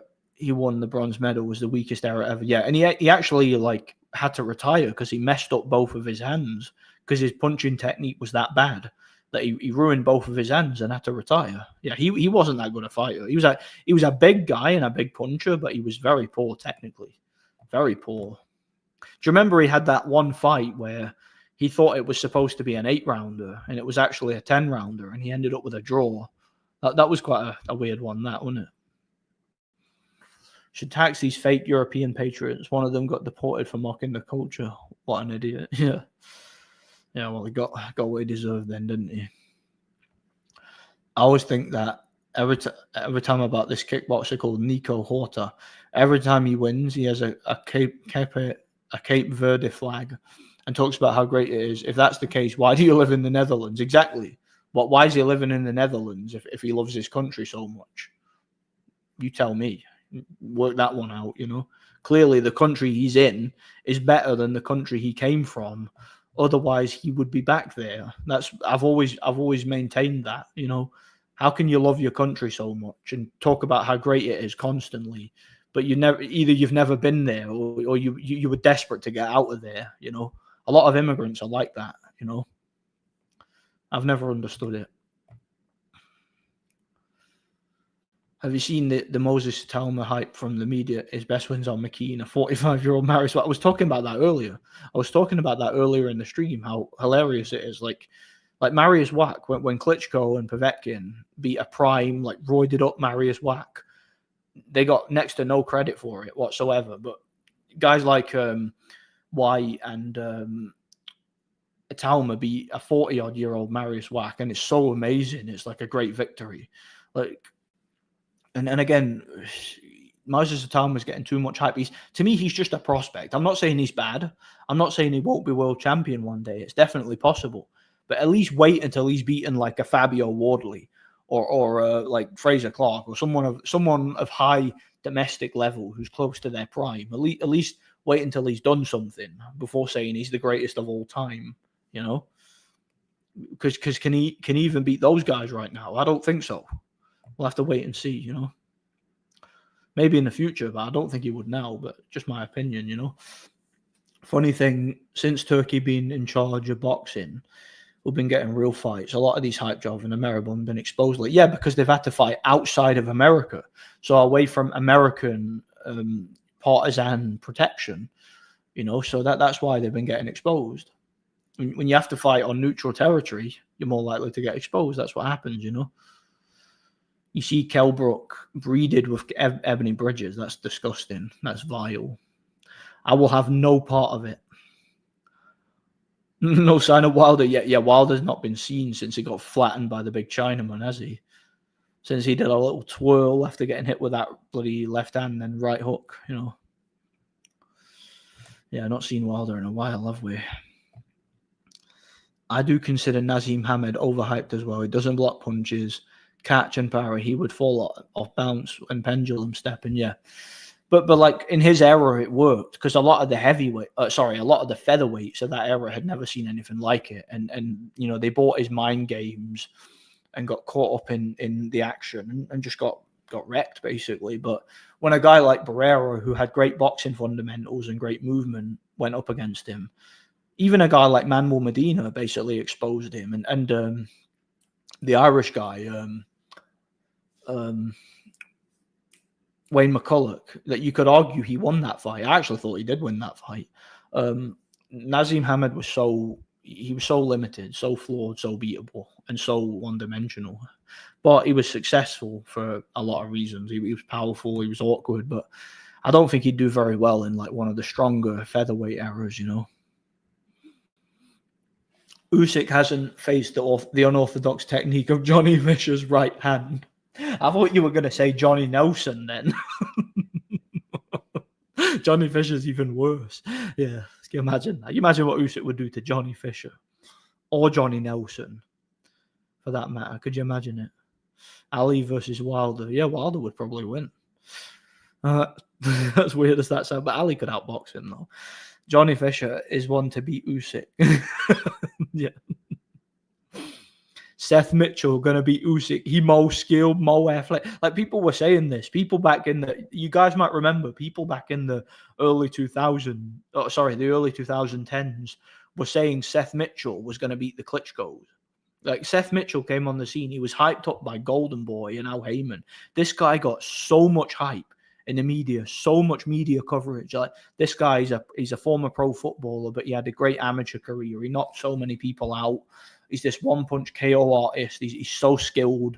He's a great athlete. He's so strong. He's so aggressive. And like he's going to destroy the Klitschko. People were saying this. I remember so many comments. I remember the media. I remember so many people saying this guy was going to beat the Klitschko's. And then Vladimir Klitschko's trainer knocked him out. And it's funny because there was an interview. See, after that happened, like you couldn't make that up. Like after that happened, I remember there was an interview with Vladimir. It was so funny.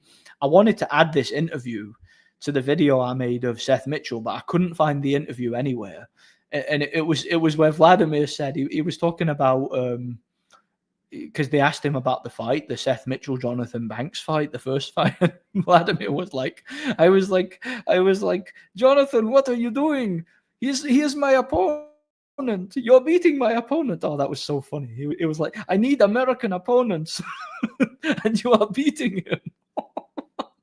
I was pissing myself. Like Vladimir was like acting all pissed because like, I wanted to fight this guy. I needed an undefeated American opponent, and my trainer beat him first. Like I thought that was so funny. Like how weird a situation is that in boxing? Like they're saying this guy's going to beat Vladimir. He's hyped up as an opponent for Vladimir, and then Vladimir's trainer goes on and beats him. Like you couldn't make that up. To me, that's one of the funniest situations ever in boxing.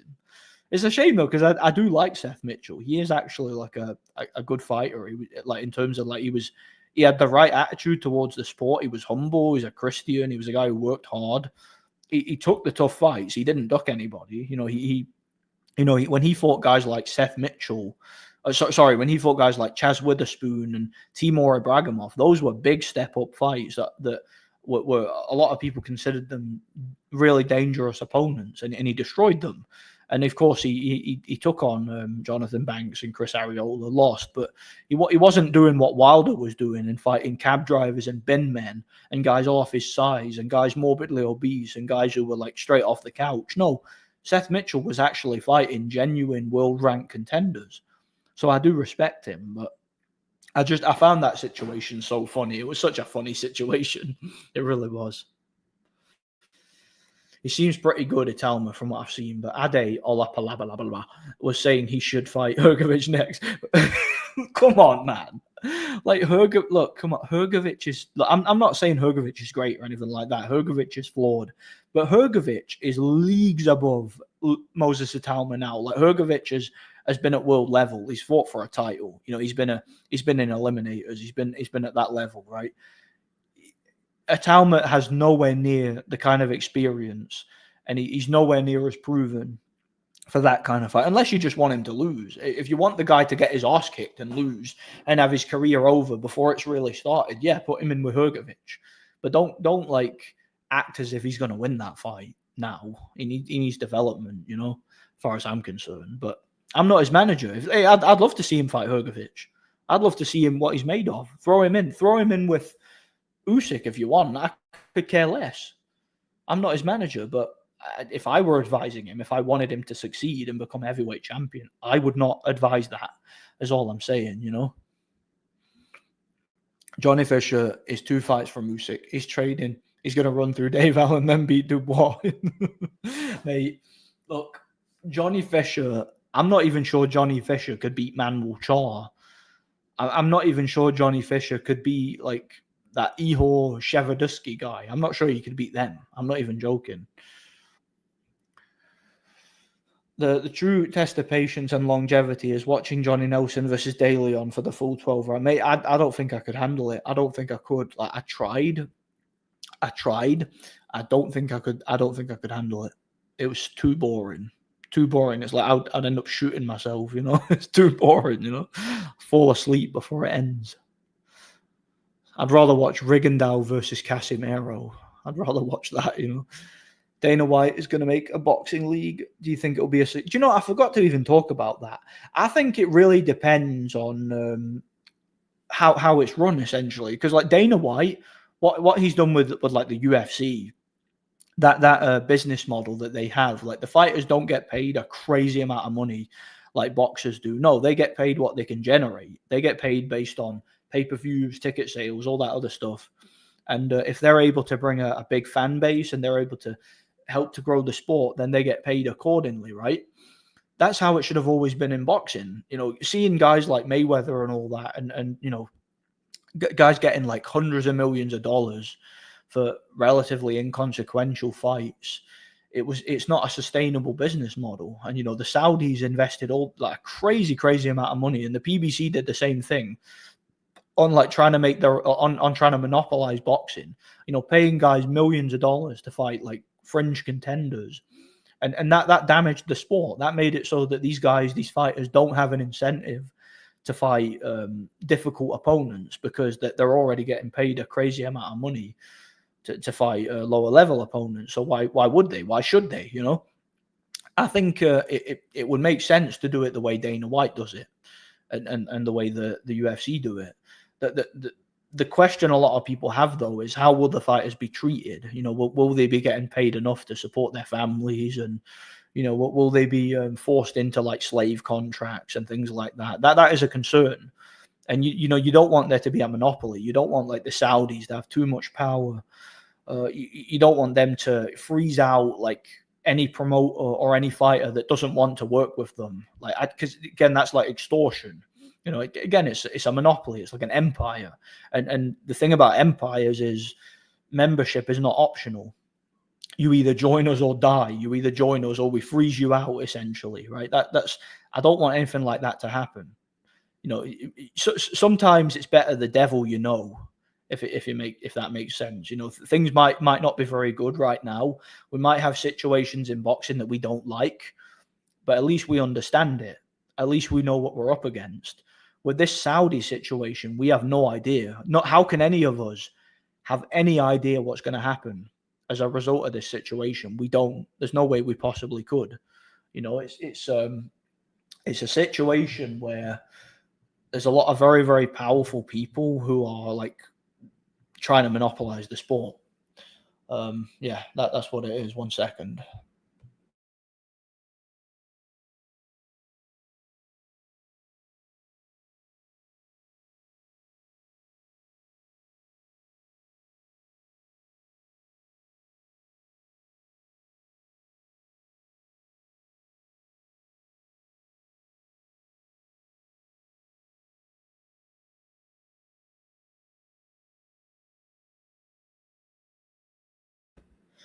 Sorry if you can hear clanking. I'm getting my other iron brew bottle and a packet of nuts.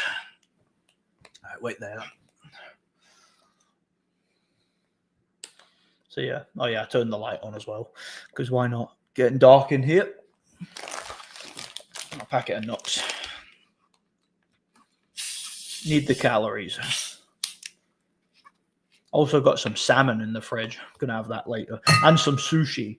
Do you know that's what I've gotten into recently? I've started like I was never into sushi in the past, but I've started eating a lot of sushi lately. Something I've just really gotten into recently. The other day, I went to one of them sushi bars for the first time, and yeah, it was banging. Really enjoyed it. All right. Yeah, let's get started, shall we? Where was I? Italma versus Franklin. Do you know that would be a good fight? Like, because Franklin, he's a durable guy, he's a tough guy, and he's a guy who he's not necessarily that dangerous. Like, he's not the biggest puncher, not the most like ambitious guy out there, but he's a guy who will give you rounds. He'll give you a good fight. So I think that would be a fight that could potentially go the distance, and it could show us like what Itauma's punch resistance is like, what his stamina is like. We could learn a lot about him from that, you know? Yeah. Yeah, I would watch that. It'd be interesting. Would Johnny Fisher beat Wilder? Do you know what? Right now, we don't know how completely and utterly shot Wilder is. Like Wilder could be like, after that Zhang knockout, he could be just one punch away from retirement. So if someone like Johnny Fisher was able to plant one on his chin and knock him out, that would not surprise me. That wouldn't be like the craziest thing ever if that happened, you know. If you go in life and death with Dave Allen, of all people, it's safe to say you're not going to be anything in the heavyweight division. Well, I mean, Dave Allen in his prime, which was probably about 5 years ago, I'd say 5 years ago, maybe like 7 years ago, wasn't even British level. He was, I would say, English level. It wasn't British level. So I don't think that, like you say, if you're going life and death with him, even if you were, you could argue that he won. And I do think, by the way, my opinion's in the minority. I do think Johnny Fisher won the fight. I actually, most people disagree. I thought it was a fair decision. But like you say, if you're even competitive with Dave Allen, forget getting dropped and going life and death. If you're even competitive with Dave Allen at this stage of his career, then you're not even English level as far as I'm concerned, because Dave Allen in his prime was only English level, nothing more. So that's not a good look for Johnny Fisher. It's not a good look at all, and I don't expect anything off him. I don't expect anything off him at all. You know, people talking about Dana White being the devil for not paying fighters don't realize what boxers are being overpaid. Yeah, look. There's boxers who can't fill up. Like, I'm not even joking here. There's fighters who wouldn't be able to sell enough tickets to fill up the Copper Box in London, who are getting paid like 20 million to fight because of this Saudi situation and because of PBC. Like guys on the PBC, guys like Mikey Garcia getting paid like 7 million to fight Jesse Vargas. Do you think that either one of them guys can sell enough tickets or pay-per-views to justify $14 million and whatever they spend on marketing and booking the venue or whatever? Do you think any of those guys can organically sell that many tickets or pay-per-views? Because I don't think so. Now, it used to be, there are world champions in boxing from past eras who barely made any money because they couldn't sell tickets. Now, it used to be if you couldn't sell, you didn't get paid much, because you get paid what you can generate. But now, recently in boxing, because of all the money laundering and all these big investors, guys have been getting paid millions and sometimes tens of millions who cannot even sell tickets or sell a single pay-per-view in some cases. So that is not sustainable. Now, in what Dana White and the UFC did was they built a brand. They kind of took over a sport, monopolized it, and they were paying guys. You know, they were having these guys on like temporary contracts and paying them what they were owed. If these guys weren't making money, or if they weren't generating money for the company, for the organization, they would end their contract. Like if you're working for a company at part time, you're working there seasonal, and you do a terrible job, they're not going to renew your contract because you're not keeping up your end of the bargain, and they're not legally obligated to. That's what the UFC was like, or what it is like, should I say. If boxing is like that, we'd have a similar situation to the UFC where we get better fights. Guys would have to earn what they get through merit, right? They would actually have to take the better fights. None of this ducking and I'm the greatest ever, but I don't need to prove it. You wouldn't get like what you have with Jair Pitaya. Oh, he beat Myris Briedis, so don't you dare ask him to fight anybody else. We just want him to spend the rest of it. I talked about this earlier, right? We just want him to spend the rest of his career fighting bums. And if you dare suggest that you would like to see him fight someone decent, someone who could potentially beat him, you're a hater, right? That's the attitude a lot of these fanboys have to it, right? Towards the situation. You wouldn't have that if you have a UFC model, you know? You have a UFC model in boxing, fighters would have to earn their money by actually competing and actually proving they're the best, and we get a better sport. But it just depends how it's run. You don't want a monopoly. You don't want to give one organization too much power, because that way they could abuse that power and make it worse for everybody, you know? You don't want that, you know? It took a man with a bottomless pit of money to make the big fights. Yeah, exactly. It's not sustainable because there's no return on that investment, is there? You know? Turki is learning from Dana how to rob fighters. Yeah. He's going to go from, is he really going to go from paying fighters tens of millions that they don't generate for no return to paying fighters peanuts and maybe bringing in a profit, maybe not, or like screwing the fighters over? Like, is he going to go from one extreme to the other? I don't know. It's going to have to be a smooth transition, you know. Going to have to be a bit of a change there. Yeah, UFC veterans like John Finch have sued the UFC.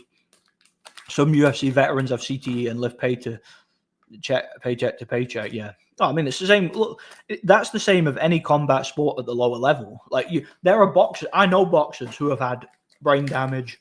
I know boxers who have had strokes, who never got paid in their careers, made no money, basically are disabled or have to work a day job. I know boxers that work for the council. I know boxers that work in construction. The vast majority, like 99% of fighters, barely make any money from the sport. It's only the world champions and the top level guys that make money, or the guys that can sell tickets, who have a local fan base. That's how it used to be. That's how it generally is outside of the mainstream. But a lot of people point fingers at the UFC, not realizing that that's just, the UFC is kind of an example of how combat sport is at the lower level. Guys fighting because they enjoy it, because they appreciate it. It's an interest that they have, a hobby, but then they're not generally expecting to make millions out of it. You know, that's just not how it works. You know, Nassim only relies on athleticism, kind of like Roy Jones and Mike. With current featherweight champions, Prince would beat Fulton. Leo would lose to Ball, Espinosa, and Inoue. Yeah, I agree. I agree there, actually. I think he'd probably beat Fulton, because Fulton has no power and he gets hit quite easily. But a guy like Inoue or Espinosa or Ball would completely destroy him, in my opinion. I even think guys from his era, like Pacquiao and Morales, would have easily beaten him, as far as I'm concerned.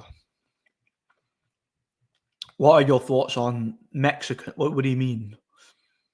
What are my thoughts on Mexicans?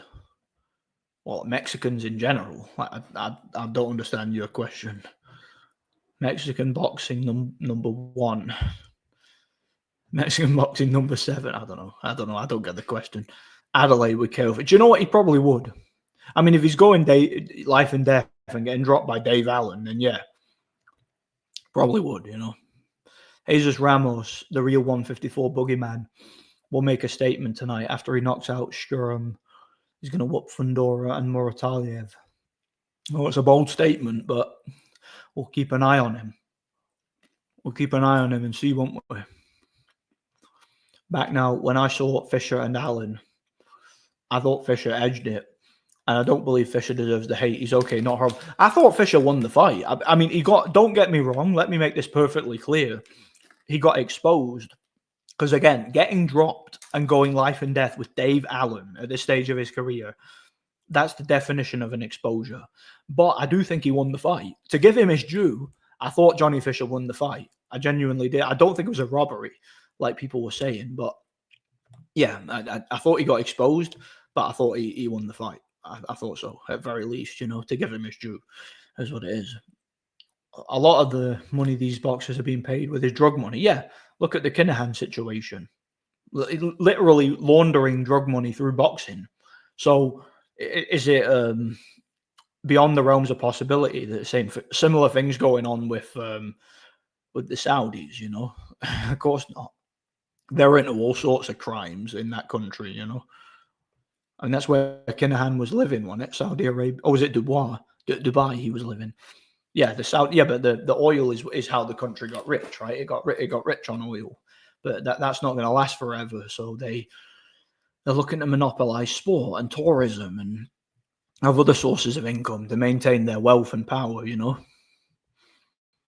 Mike Tyson versus Ajit Cabello.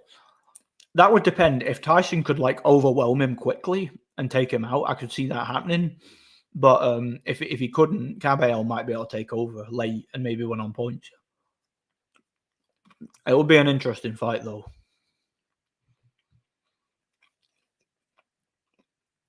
People say Mayweather had the right to duck and cherry pick because of all the achievements. You should never cherry pick if you don't want to fight the best, retire or vacate. Yeah, but again, that's what fanboys do. Fanboys who support a fighter want to see the fighter either win or stay undefeated. They don't want to see the fighter tested. If I'm a fan of a fighter, if I support a fighter, I believe that fighter's good. I believe that fighter can win at world level. I want to see that fighter tested. I want to see them fight genuine world-class opposition. I want to see them take consequential fights. I want to see them take interesting fights. Okay, I don't want to see pointless stuff. I want to see interesting fights, you know? That's how I am.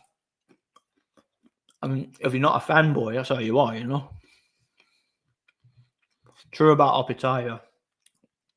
I commented on Triple B's video about his awful next opponent. A fanboy gave me an angry reply. He's fought Zorro, Thompson, Niaka, Massey, and now some random Italian. Mate, I literally said, I was talking about this earlier in the stream. I literally said, I think I would like to see, because again, I think Opetaya is very good. I would like to see Opetaya fight some more world-class opponents, implying that he has fought a world-class opponent, but I'd like to see him fight more. And some guy got angry at me in the comment. Oh, you're a hater. He already beat Briedis. Don't you know who Briedis is? Obviously, I know who Briedis is. I've got videos on my channel talking about Briedis and how much I rate him. And I gave Opetaya a lot of credit for both of those victories. Obviously, I know who Briedis is. But I'm not a fanboy. I want to see Opetaya because I think Opetaya is good.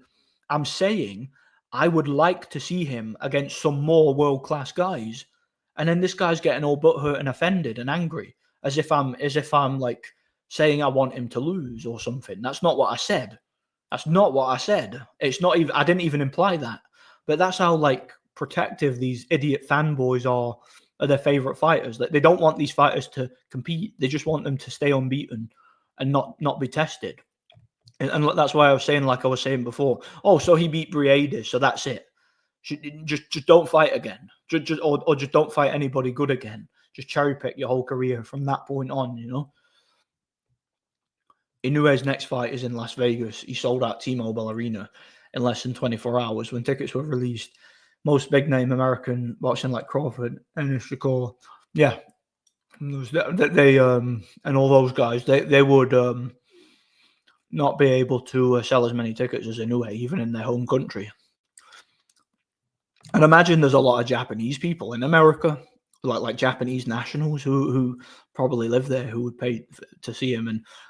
And obviously in Japan, Inoue's huge, right? He's one of their biggest athletes right now, so they probably travel over to see him. So yeah, it doesn't surprise me that he can sell tickets, and that's why he gets paid a lot of money, because he can sell tickets. He pays, or he's paid what he can generate, so he's earned it, you know. Are you going to watch UFC London tonight? No, not tonight. After I've done my live, I promised my missus we'd watch a movie together. So yeah, that won't be happening tonight. So I'll probably watch a movie.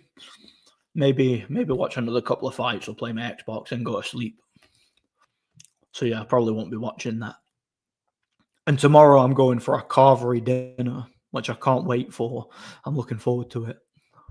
In a local pub near here, I'm going for a carvery. It's going to be good. A nice Sunday roast carvery. It's going to be beautiful. I like Jesus Ramos.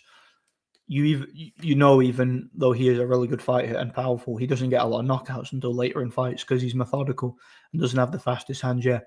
Well, a lot of guys don't have that kind of explosiveness where they can take you out early, but they have like an accumulative effect where they can just break you down. and stop you late. Seems like he's one of them guys, you know. Vitaly Klitschko was kind of like that later in his career. Remember, every IFLT video used to have the MTK Kinahan sponsorship advertised.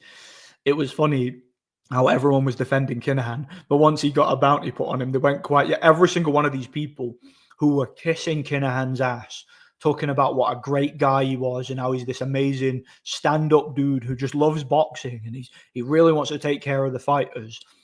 Every single one of them guys went quiet when the Biden administration put a bounty on his head. When they put a bounty on it, all these guys like Coogan and Hatman and all these other like all the big like boxing YouTubers, all the you know Ade, like whoever, all the fighters that had been kissing his ass, all the promoters that had been kissing his ass, they all went quiet all of a sudden.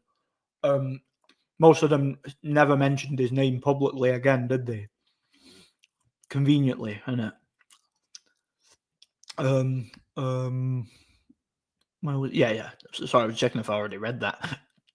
And he went the distance with Santa Maria, who got knocked out by this guy called Flaus. Ramos could be the best 154 though, because he got good defense and punch resistance, makes up for his lack of speed and accuracy with punch placement. Yeah, and that's one thing you see with a lot of non-punchers is they have to develop good punch resistance because they can't punch, so they're going to likely be in. I'm not saying they can't punch, but like a lot of guys who don't have like one punch knockout power, they have to, or guys that can't punch hard, like they have to prepare for a hard 12 rounds. So they have to develop the conditioning to be able to block and ride with punches. So you do see that with a lot of guys who lack power, like they don't rely on their power.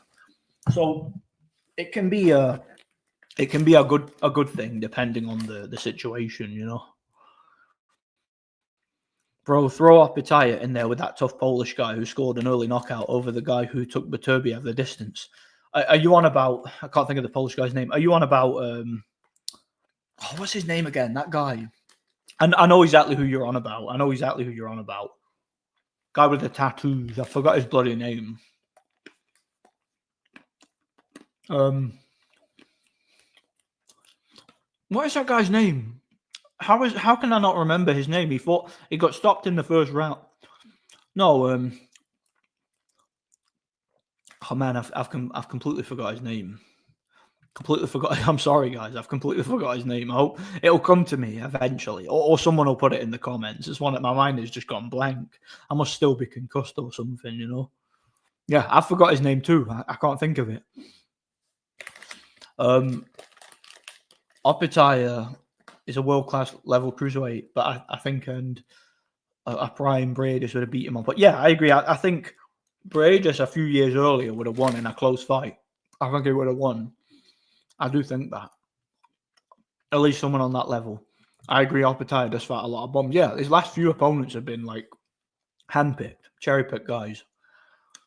I want to see him tested. I want to even fight someone like Gulamarian or someone like that. But like the guy people want to see him fight. I mean, he could fight Willem Smith. I'd accept that. That's a good fight. But the guy people want to see him fight is Ramirez, Zurdo Gilberto Ramirez. Like because to me he's technically the best guy at cruiserweight right now. Now that Brieda seems to be on his way out, I think Ramirez is. I think that guy's phenomenal. I think he's an elite fighter, but he doesn't have the power that Opitaya has, or the like explosive speed that Opitaya has. I think that would be. I'd favor either Ramirez to win on points by just boxing, or Opitaya to like break him down and shut him down and win a hard fought decision. That kind of thing. I think that's a really hard like 50-50 fight. Up until very recently, I did favor Opitaya, but I don't know now, man. Like Opitaya's cherry picking has got me wondering about how confident he is and about how confident his team is in him. You know, I don't know, man. That's a hard one. When Big George died, I checked what was trending, and behind him was Sky Nicholson, of all people. Seems like people care more about women fighting than a true all-time great passing away. No, it's not that people care about that. It's that it got pushed up the pecking order. right? Women's boxing has, again, we were talking about this earlier. Daz was talking about this with the football, the rugby, the cricket, whatever. Like, you go to these websites, all they talk about on the first page is women competition and all that. And with boxing, you type in boxing and it's like Sky Nicholson, women boxing, blah, blah, blah, blah, blah. It's all right at the top of the pecking order. Nobody cares. Nobody's interested, but it's there. You'll hear about it anyhow because it's just being pushed up the pecking order by the algorithms, right? It's artificial. George Foreman dying, on the other hand, that's something that people do care about because it's George Foreman. People love George Foreman, right? That was big news. Sky Nicholson, no one organically, genuinely gives a crap. But the George Foreman situation, people do care. So that should have been the top news story, in boxing, as far as I'm concerned. Easy way to win money on Apataya, knocking all these guys out. Yeah, you can just bet on him for the knockout, I guess. If he's fighting someone easy, then why not? Women fighting makes me uncomfortable. I thought we were supposed to protect women. They should learn to fight to protect themselves on the street. They shouldn't need to fight. Yeah, I don't support it. I'll never support it. I don't care. You can call me a misogynist. Whatever. I don't give a crap. I'm never going to sit and watch women fight. I talked about earlier how I saw a woman get badly hurt in sparring, and it made me feel very uncomfortable. I would rather be in there myself taking the punch than seeing a girl get hit in the face. I would. If that makes me a misogynist, then I hold my hands up. Guilty as charged, because I'm never going to sit and watch it and enjoy it. Never. Yeah, how's it going? Fight Sport Talk. God bless you, brother. Yep, it's all good. Fedor, the Pride champion. Fedor Emelianenko, you're on about. Yeah, he was a great fighter. Got hate for his dislike for women fighting. He said they shouldn't have to fight because it's man's role to protect them so they don't get hurt. Yeah, well, he's right, and he's based. And he was based. Based Fedor. Yeah, that big Russian fighter. He was cool, man. I liked watching him. I remember watching him fight on Bellator. He was entertaining. Pro Boxer's on tonight. Lester Martinez looks to be a really good fighter. I've never seen him. Never watched him. What UK channels do you think have the best panels for debating? I love Rapstar. Too many calling boxing beats and rhymes is cool. Doesn't like my Canelo takes. Do you know, I don't, right now, at this point in time, I don't watch any panels anymore. I did watch Mark's panel. I think he was awesome. I loved watching his, and I was even on his several times, but right now, I don't watch any, so I don't know. I couldn't give you an answer. I don't like boxing beats and rhymes. Yeah, I've never liked that guy. Rapstar, I know the name, but I don't know much about him, so I don't know. So yeah, I don't know, man. No idea. Vladimir Hernandez and the co-main is entertaining to watch. Alpataya fans think Ramirez unification is a foregone conclusion. I think it's 50, and they don't want to see it. I think it's 50-50. Well, no, I don't think they think it's a foregone conclusion. I think they want to think it's a foregone conclusion, and they don't want to risk it because they think Ramirez might beat him, and they couldn't handle it. Because for them, they seem to be the kind of fan base where the fighter loses once, they're done. He's dead to them. And I've never understood that mentality personally, Never understood it one bit.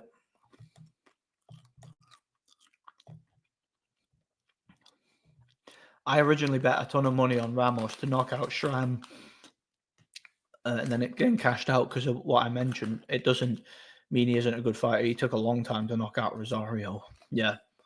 Just an accumulative type of puncher who takes you out late on accumulation, I'll look it up on BoxRec. He actually got knocked out in the 12 by the.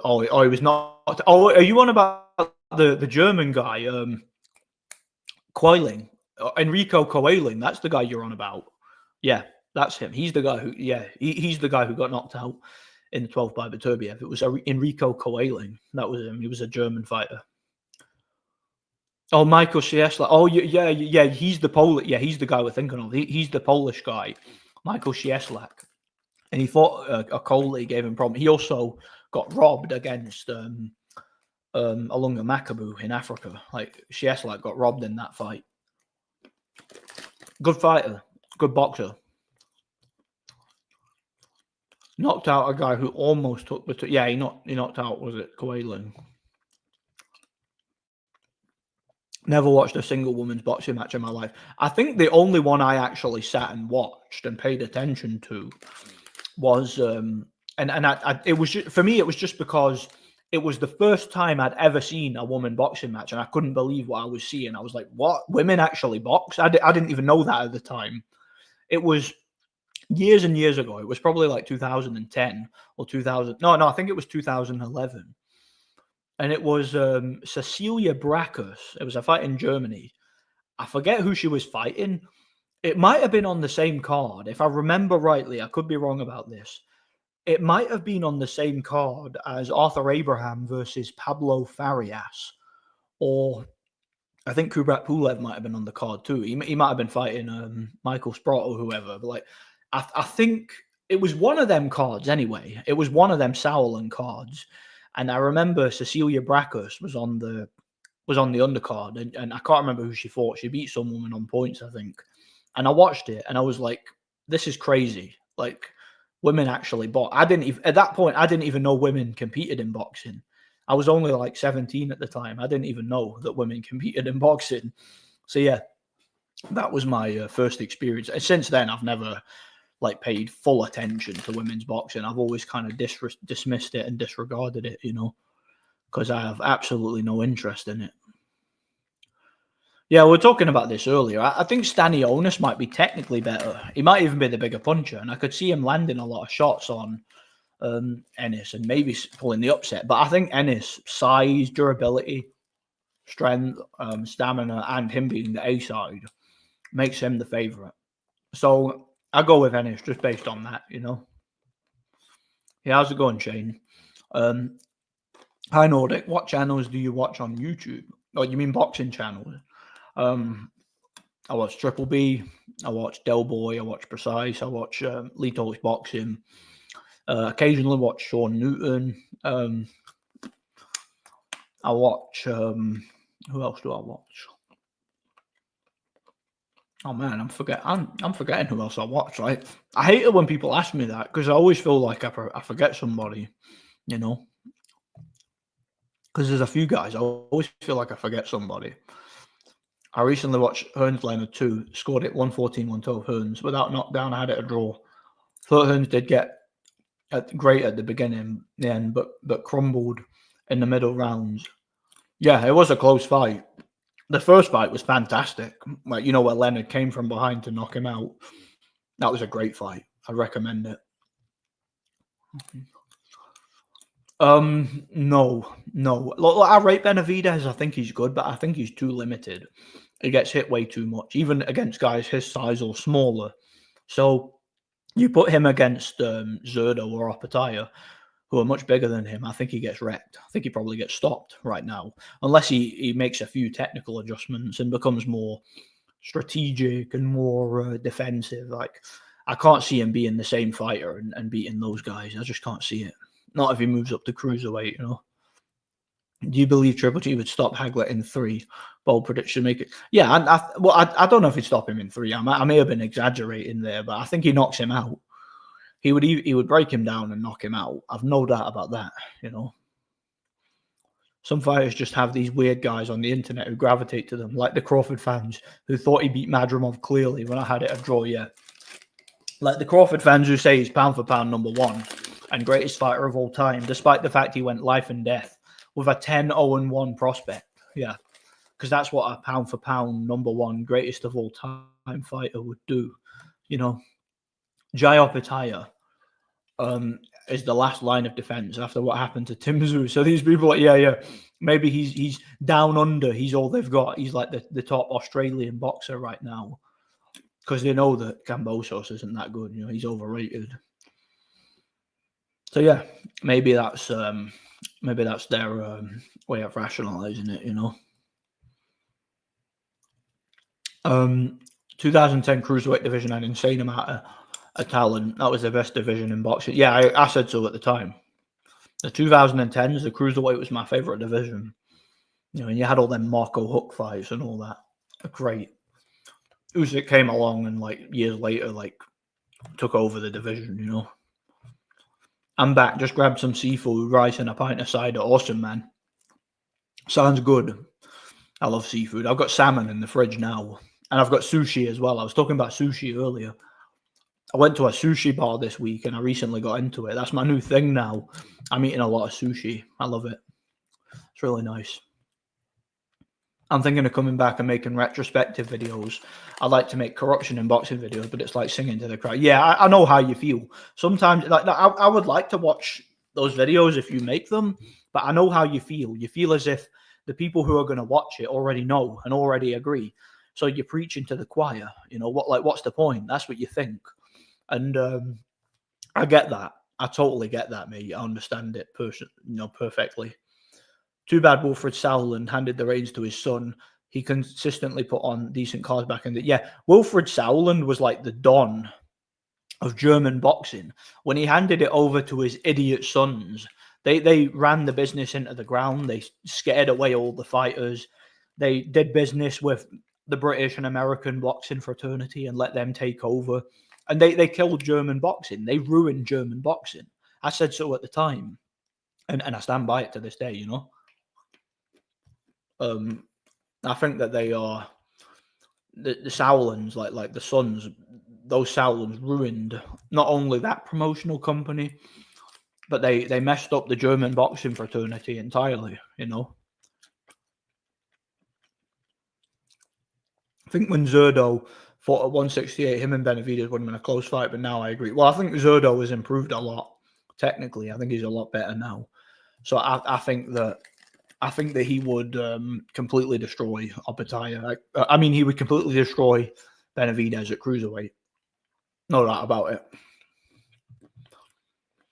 I'd say German boxing had the worst downfall out of any boxing scene. There's almost nothing going on there now.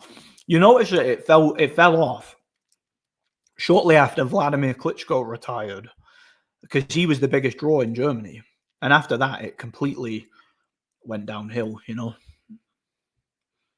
Sushi is quality and salmon is like one of the most nutritious foods out there, like an omega-3 mega fat. Yeah, mate, salmon is so good. I feel great when I eat salmon. I could eat salmon every day. I also love trout. I love eating trout. Any fish, salmon, trout, tuna, sea bass, sea bream. I love any fish. I love salmon, love trout. I love it.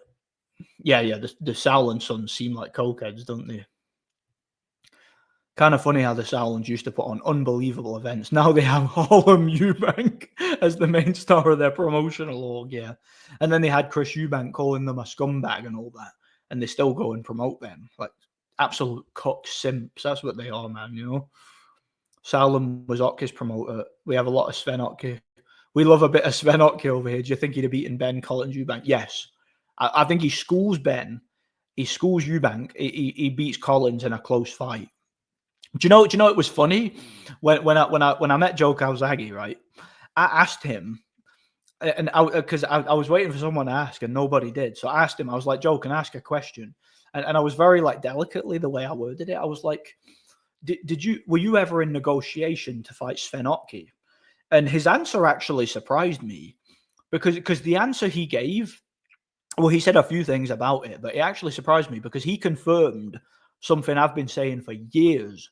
And that is that it was Frank Warren who prevented the fight from happening. He also said like a couple of things that weren't true. Like he said Brewer and Mitchell got ripped off against Otke before he fought them. That's not true. They weren't ripped off. They were fair decisions. I don't think he even watched those fights, right? But he said that those guys were ripped off, and he went on to fight them.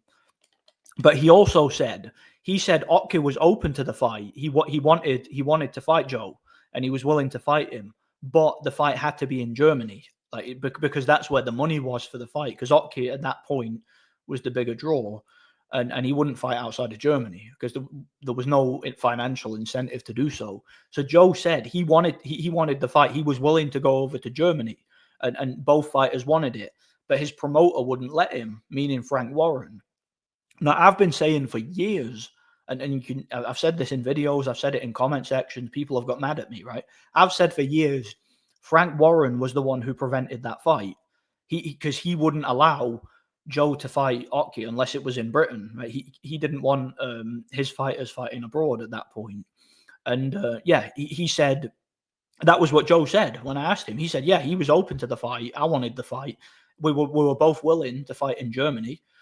And Frank Warren said no. He said my promoter said no. He didn't allow it. So he confirmed what I'd been saying for years. So I was quite surprised by his answer there. Like I was really surprised by that, you know. Yeah, no man's invincible. Some are tougher than others. The only way to stop fighters like Haggar, Golovkin, or on their feet, flash kick. Yeah, I could see that definitely in Golovkin's case. I was doing the carnivore diet for a while, but I'm not doing it right now. And the reason why is because I'm doing a lot of weight training. If you do a lot of weight training, you need carbs. Unless you're a genetic freak, you need carbs for weight training. So I eat enough carbs to train, but I eat a lot of protein. Like it's a mostly carnivore diet, mostly meat based. I eat a lot of protein because you need to recover, and I like it anyway. Like a mixed grill or a buffet just full of meat. It is what it is. Any excuse to eat meat is what it is. There's this one Cuban guy who fights at 168 named Oglis Legias. He seems like a devastating, skilled fighter. Yeah, I'll need to look him up. Never heard of him personally. Yep, R.I.P. George Foreman. God bless him, man. God bless him. I was really sad when I heard that news, but yeah, God bless him. He's with Jesus now, so rejoice. It's a good thing, God bless him. Collins versus Otke would have been interesting. The manic Collins with his mad chin would have made it interesting and close. Yeah, I think Otke would have had to survive a late scare, but I think he would outbox Collins and win a close points decision. No, I met Calzaghe. It was a meet and greet thing. Fighters do those meet and greets. Somebody got me a ticket for my birthday. Like surprisingly, they got, because it was my birthday this month, and it was my missus. She bought me a ticket to go do a meet and greet with Joe Calzaghe, and it was one of them things like you meet him, you get a picture, you get to talk to him, shake his hand, and all that. And it was fun, interesting. And then basically you sit down at the theater. And he gives an interview to like a guy on the theater, and then he interacts with the crowd, and he answers questions from the crowd. And I got to ask him a few questions, and his answers were quite interesting. And one of the questions I asked him was about Sven Otke, and that was what he told me. Yeah, boxing was massive in Germany back in the day. Not now, but it was back in the day. When Reed boxed Otke, Sven people wined and dined with Sven's people wined and dined with Sven's people. I don't know what you mean by that. Sounds believable. Frank held Joe back for years, was a control freak, and treated Joe as a cash cow. Loads of meaningless event. Yeah, and again, Joe, like I said, Joe admitted himself to me that Frank Warren was the one who stopped the fight happening. He said he was willing to go to Germany to fight Otke because it was a lot of money on the line for the fight. Both guys wanted it. Frank Warren prevented it. So that was a career-defining fight for Joe. If he'd have won that fight over in Germany and a big unification, that was a career-defining fight, and Frank Warren prevented it. Like, imagine what Joe's legacy would have been like if at that point, like 2002, 2003, 2004, if he'd have gone over there and won Otke's title, that would have been a massive win on his record. And it would have been a great, and likewise for Otke, if he'd have won, that would have been a massive legacy win for him. But Frank Warren prevented it. And I've been saying for years it was Frank Warren that prevented that fight. I feel like back in the day, we kind of got cheated out of Tim Bradley and Maidana. Maidana lost to Devin Alexander, so that made things up in that regard. Well, I think Bradley would have beaten Maidana. It would have been a good fight, for sure. I think Bradley was technically better and more durable. How does the Corin Inoue do against Wilfredo Gomez? Probably Inoue beats him on points in a close fight. Don't think he knock him out. I think he beats him on points. Yeah, Maidana beat Mayweather and got robbed. He did. Beat him twice, and got robbed. Funnily, when it was Reed or shot to bits Woodall, Frank had no problem making the fight. P.S. Both were Warren fighters. Well, Joe said... He mentioned those fights as well in the meet and greet. He said, this is his words, when Robin Reed was WBC champion, he wanted to fight Robin Reed, and Joe was WBO champion, right? But he said both guys wanted A-side money because both of them were world champion. Neither one of them wanted to take the smaller side of the split, and they weren't willing to do 50-50. So that was why the fight didn't happen. But then when the fight did happen, Joe obviously got the larger split because he was the champion, because Reed lost his title. And he ended up winning. But he was saying like that was a hard fight for him to motivate himself for, because there was no title on the line, or there was no title to gain. It was just another defense. So he talked about like how he had to really struggle to motivate himself for some of these fights. Same with the Woodall fight, because him and Woodall were good friends. That, you know, he talked in great detail about a lot of his fights. One of the fights I asked him about, because he was talking about who the biggest punchers were when he fought, and he was talking about Byron Mitchell, guys like that. And I said to him, what about Kabari Salem? Because he got dropped by Kabari Salem. And he said to me, he was like, oh, well, going into that fight, I was dealing with a divorce, because he got divorced on the build up to that fight. And he was talking about, he was depressed. He was like stressed out with the whole situation. It was, you know, it was hard on his kids and all that. And he was like, going into that fight, he just wasn't prepared. So, he went. That was why it was such a poor performance that night, where he fought Kabari Salem, and he got dropped and taken the distance. So, yeah, that was what he said about that fight. He also talked about the Saki Obika fight, how, like, what was that like his first fight on HBO, or one of his first fights on HBO. And then, like, he was talking about, I think it was Jim Lampley or someone said to him before, why did you choose Saki Obika? And he's like, what do you mean? And he's like, Saki Obika, this guy's tough. This guy will make you look bad. And he's like, well, surely not.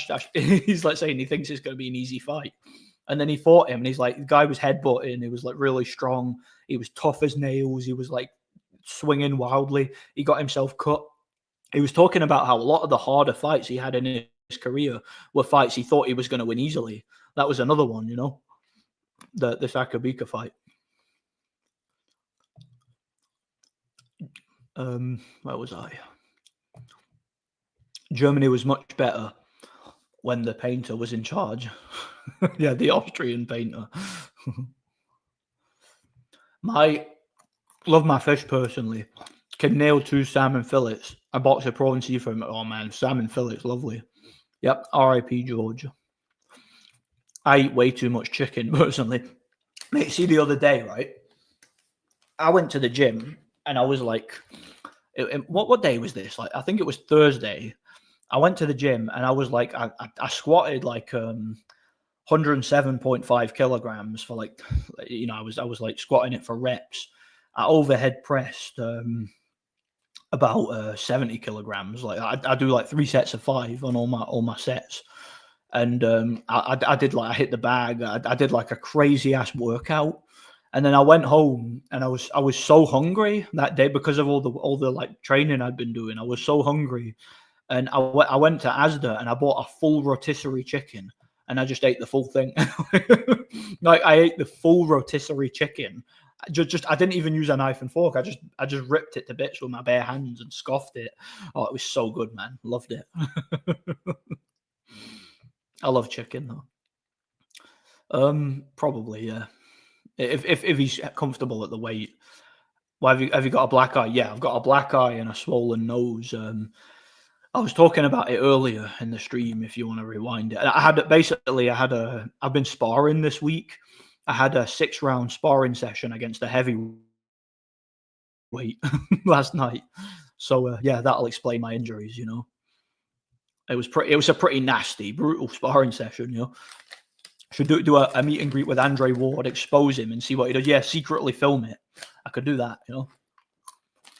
I was asked not to film at the Calzaghe one, so I didn't do it out of respect. They asked everybody, please no recording. So yeah, I was like, okay, fair enough. I won't do it.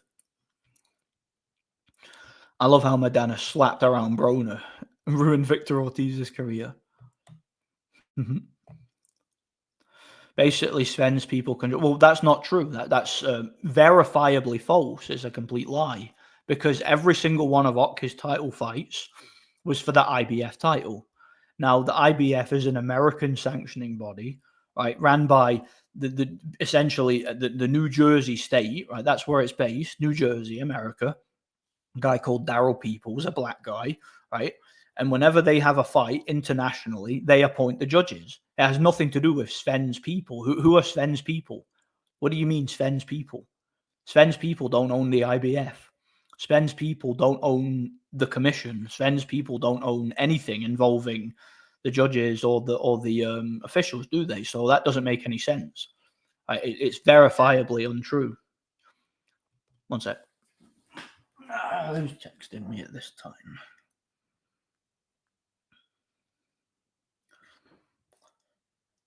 Fuck.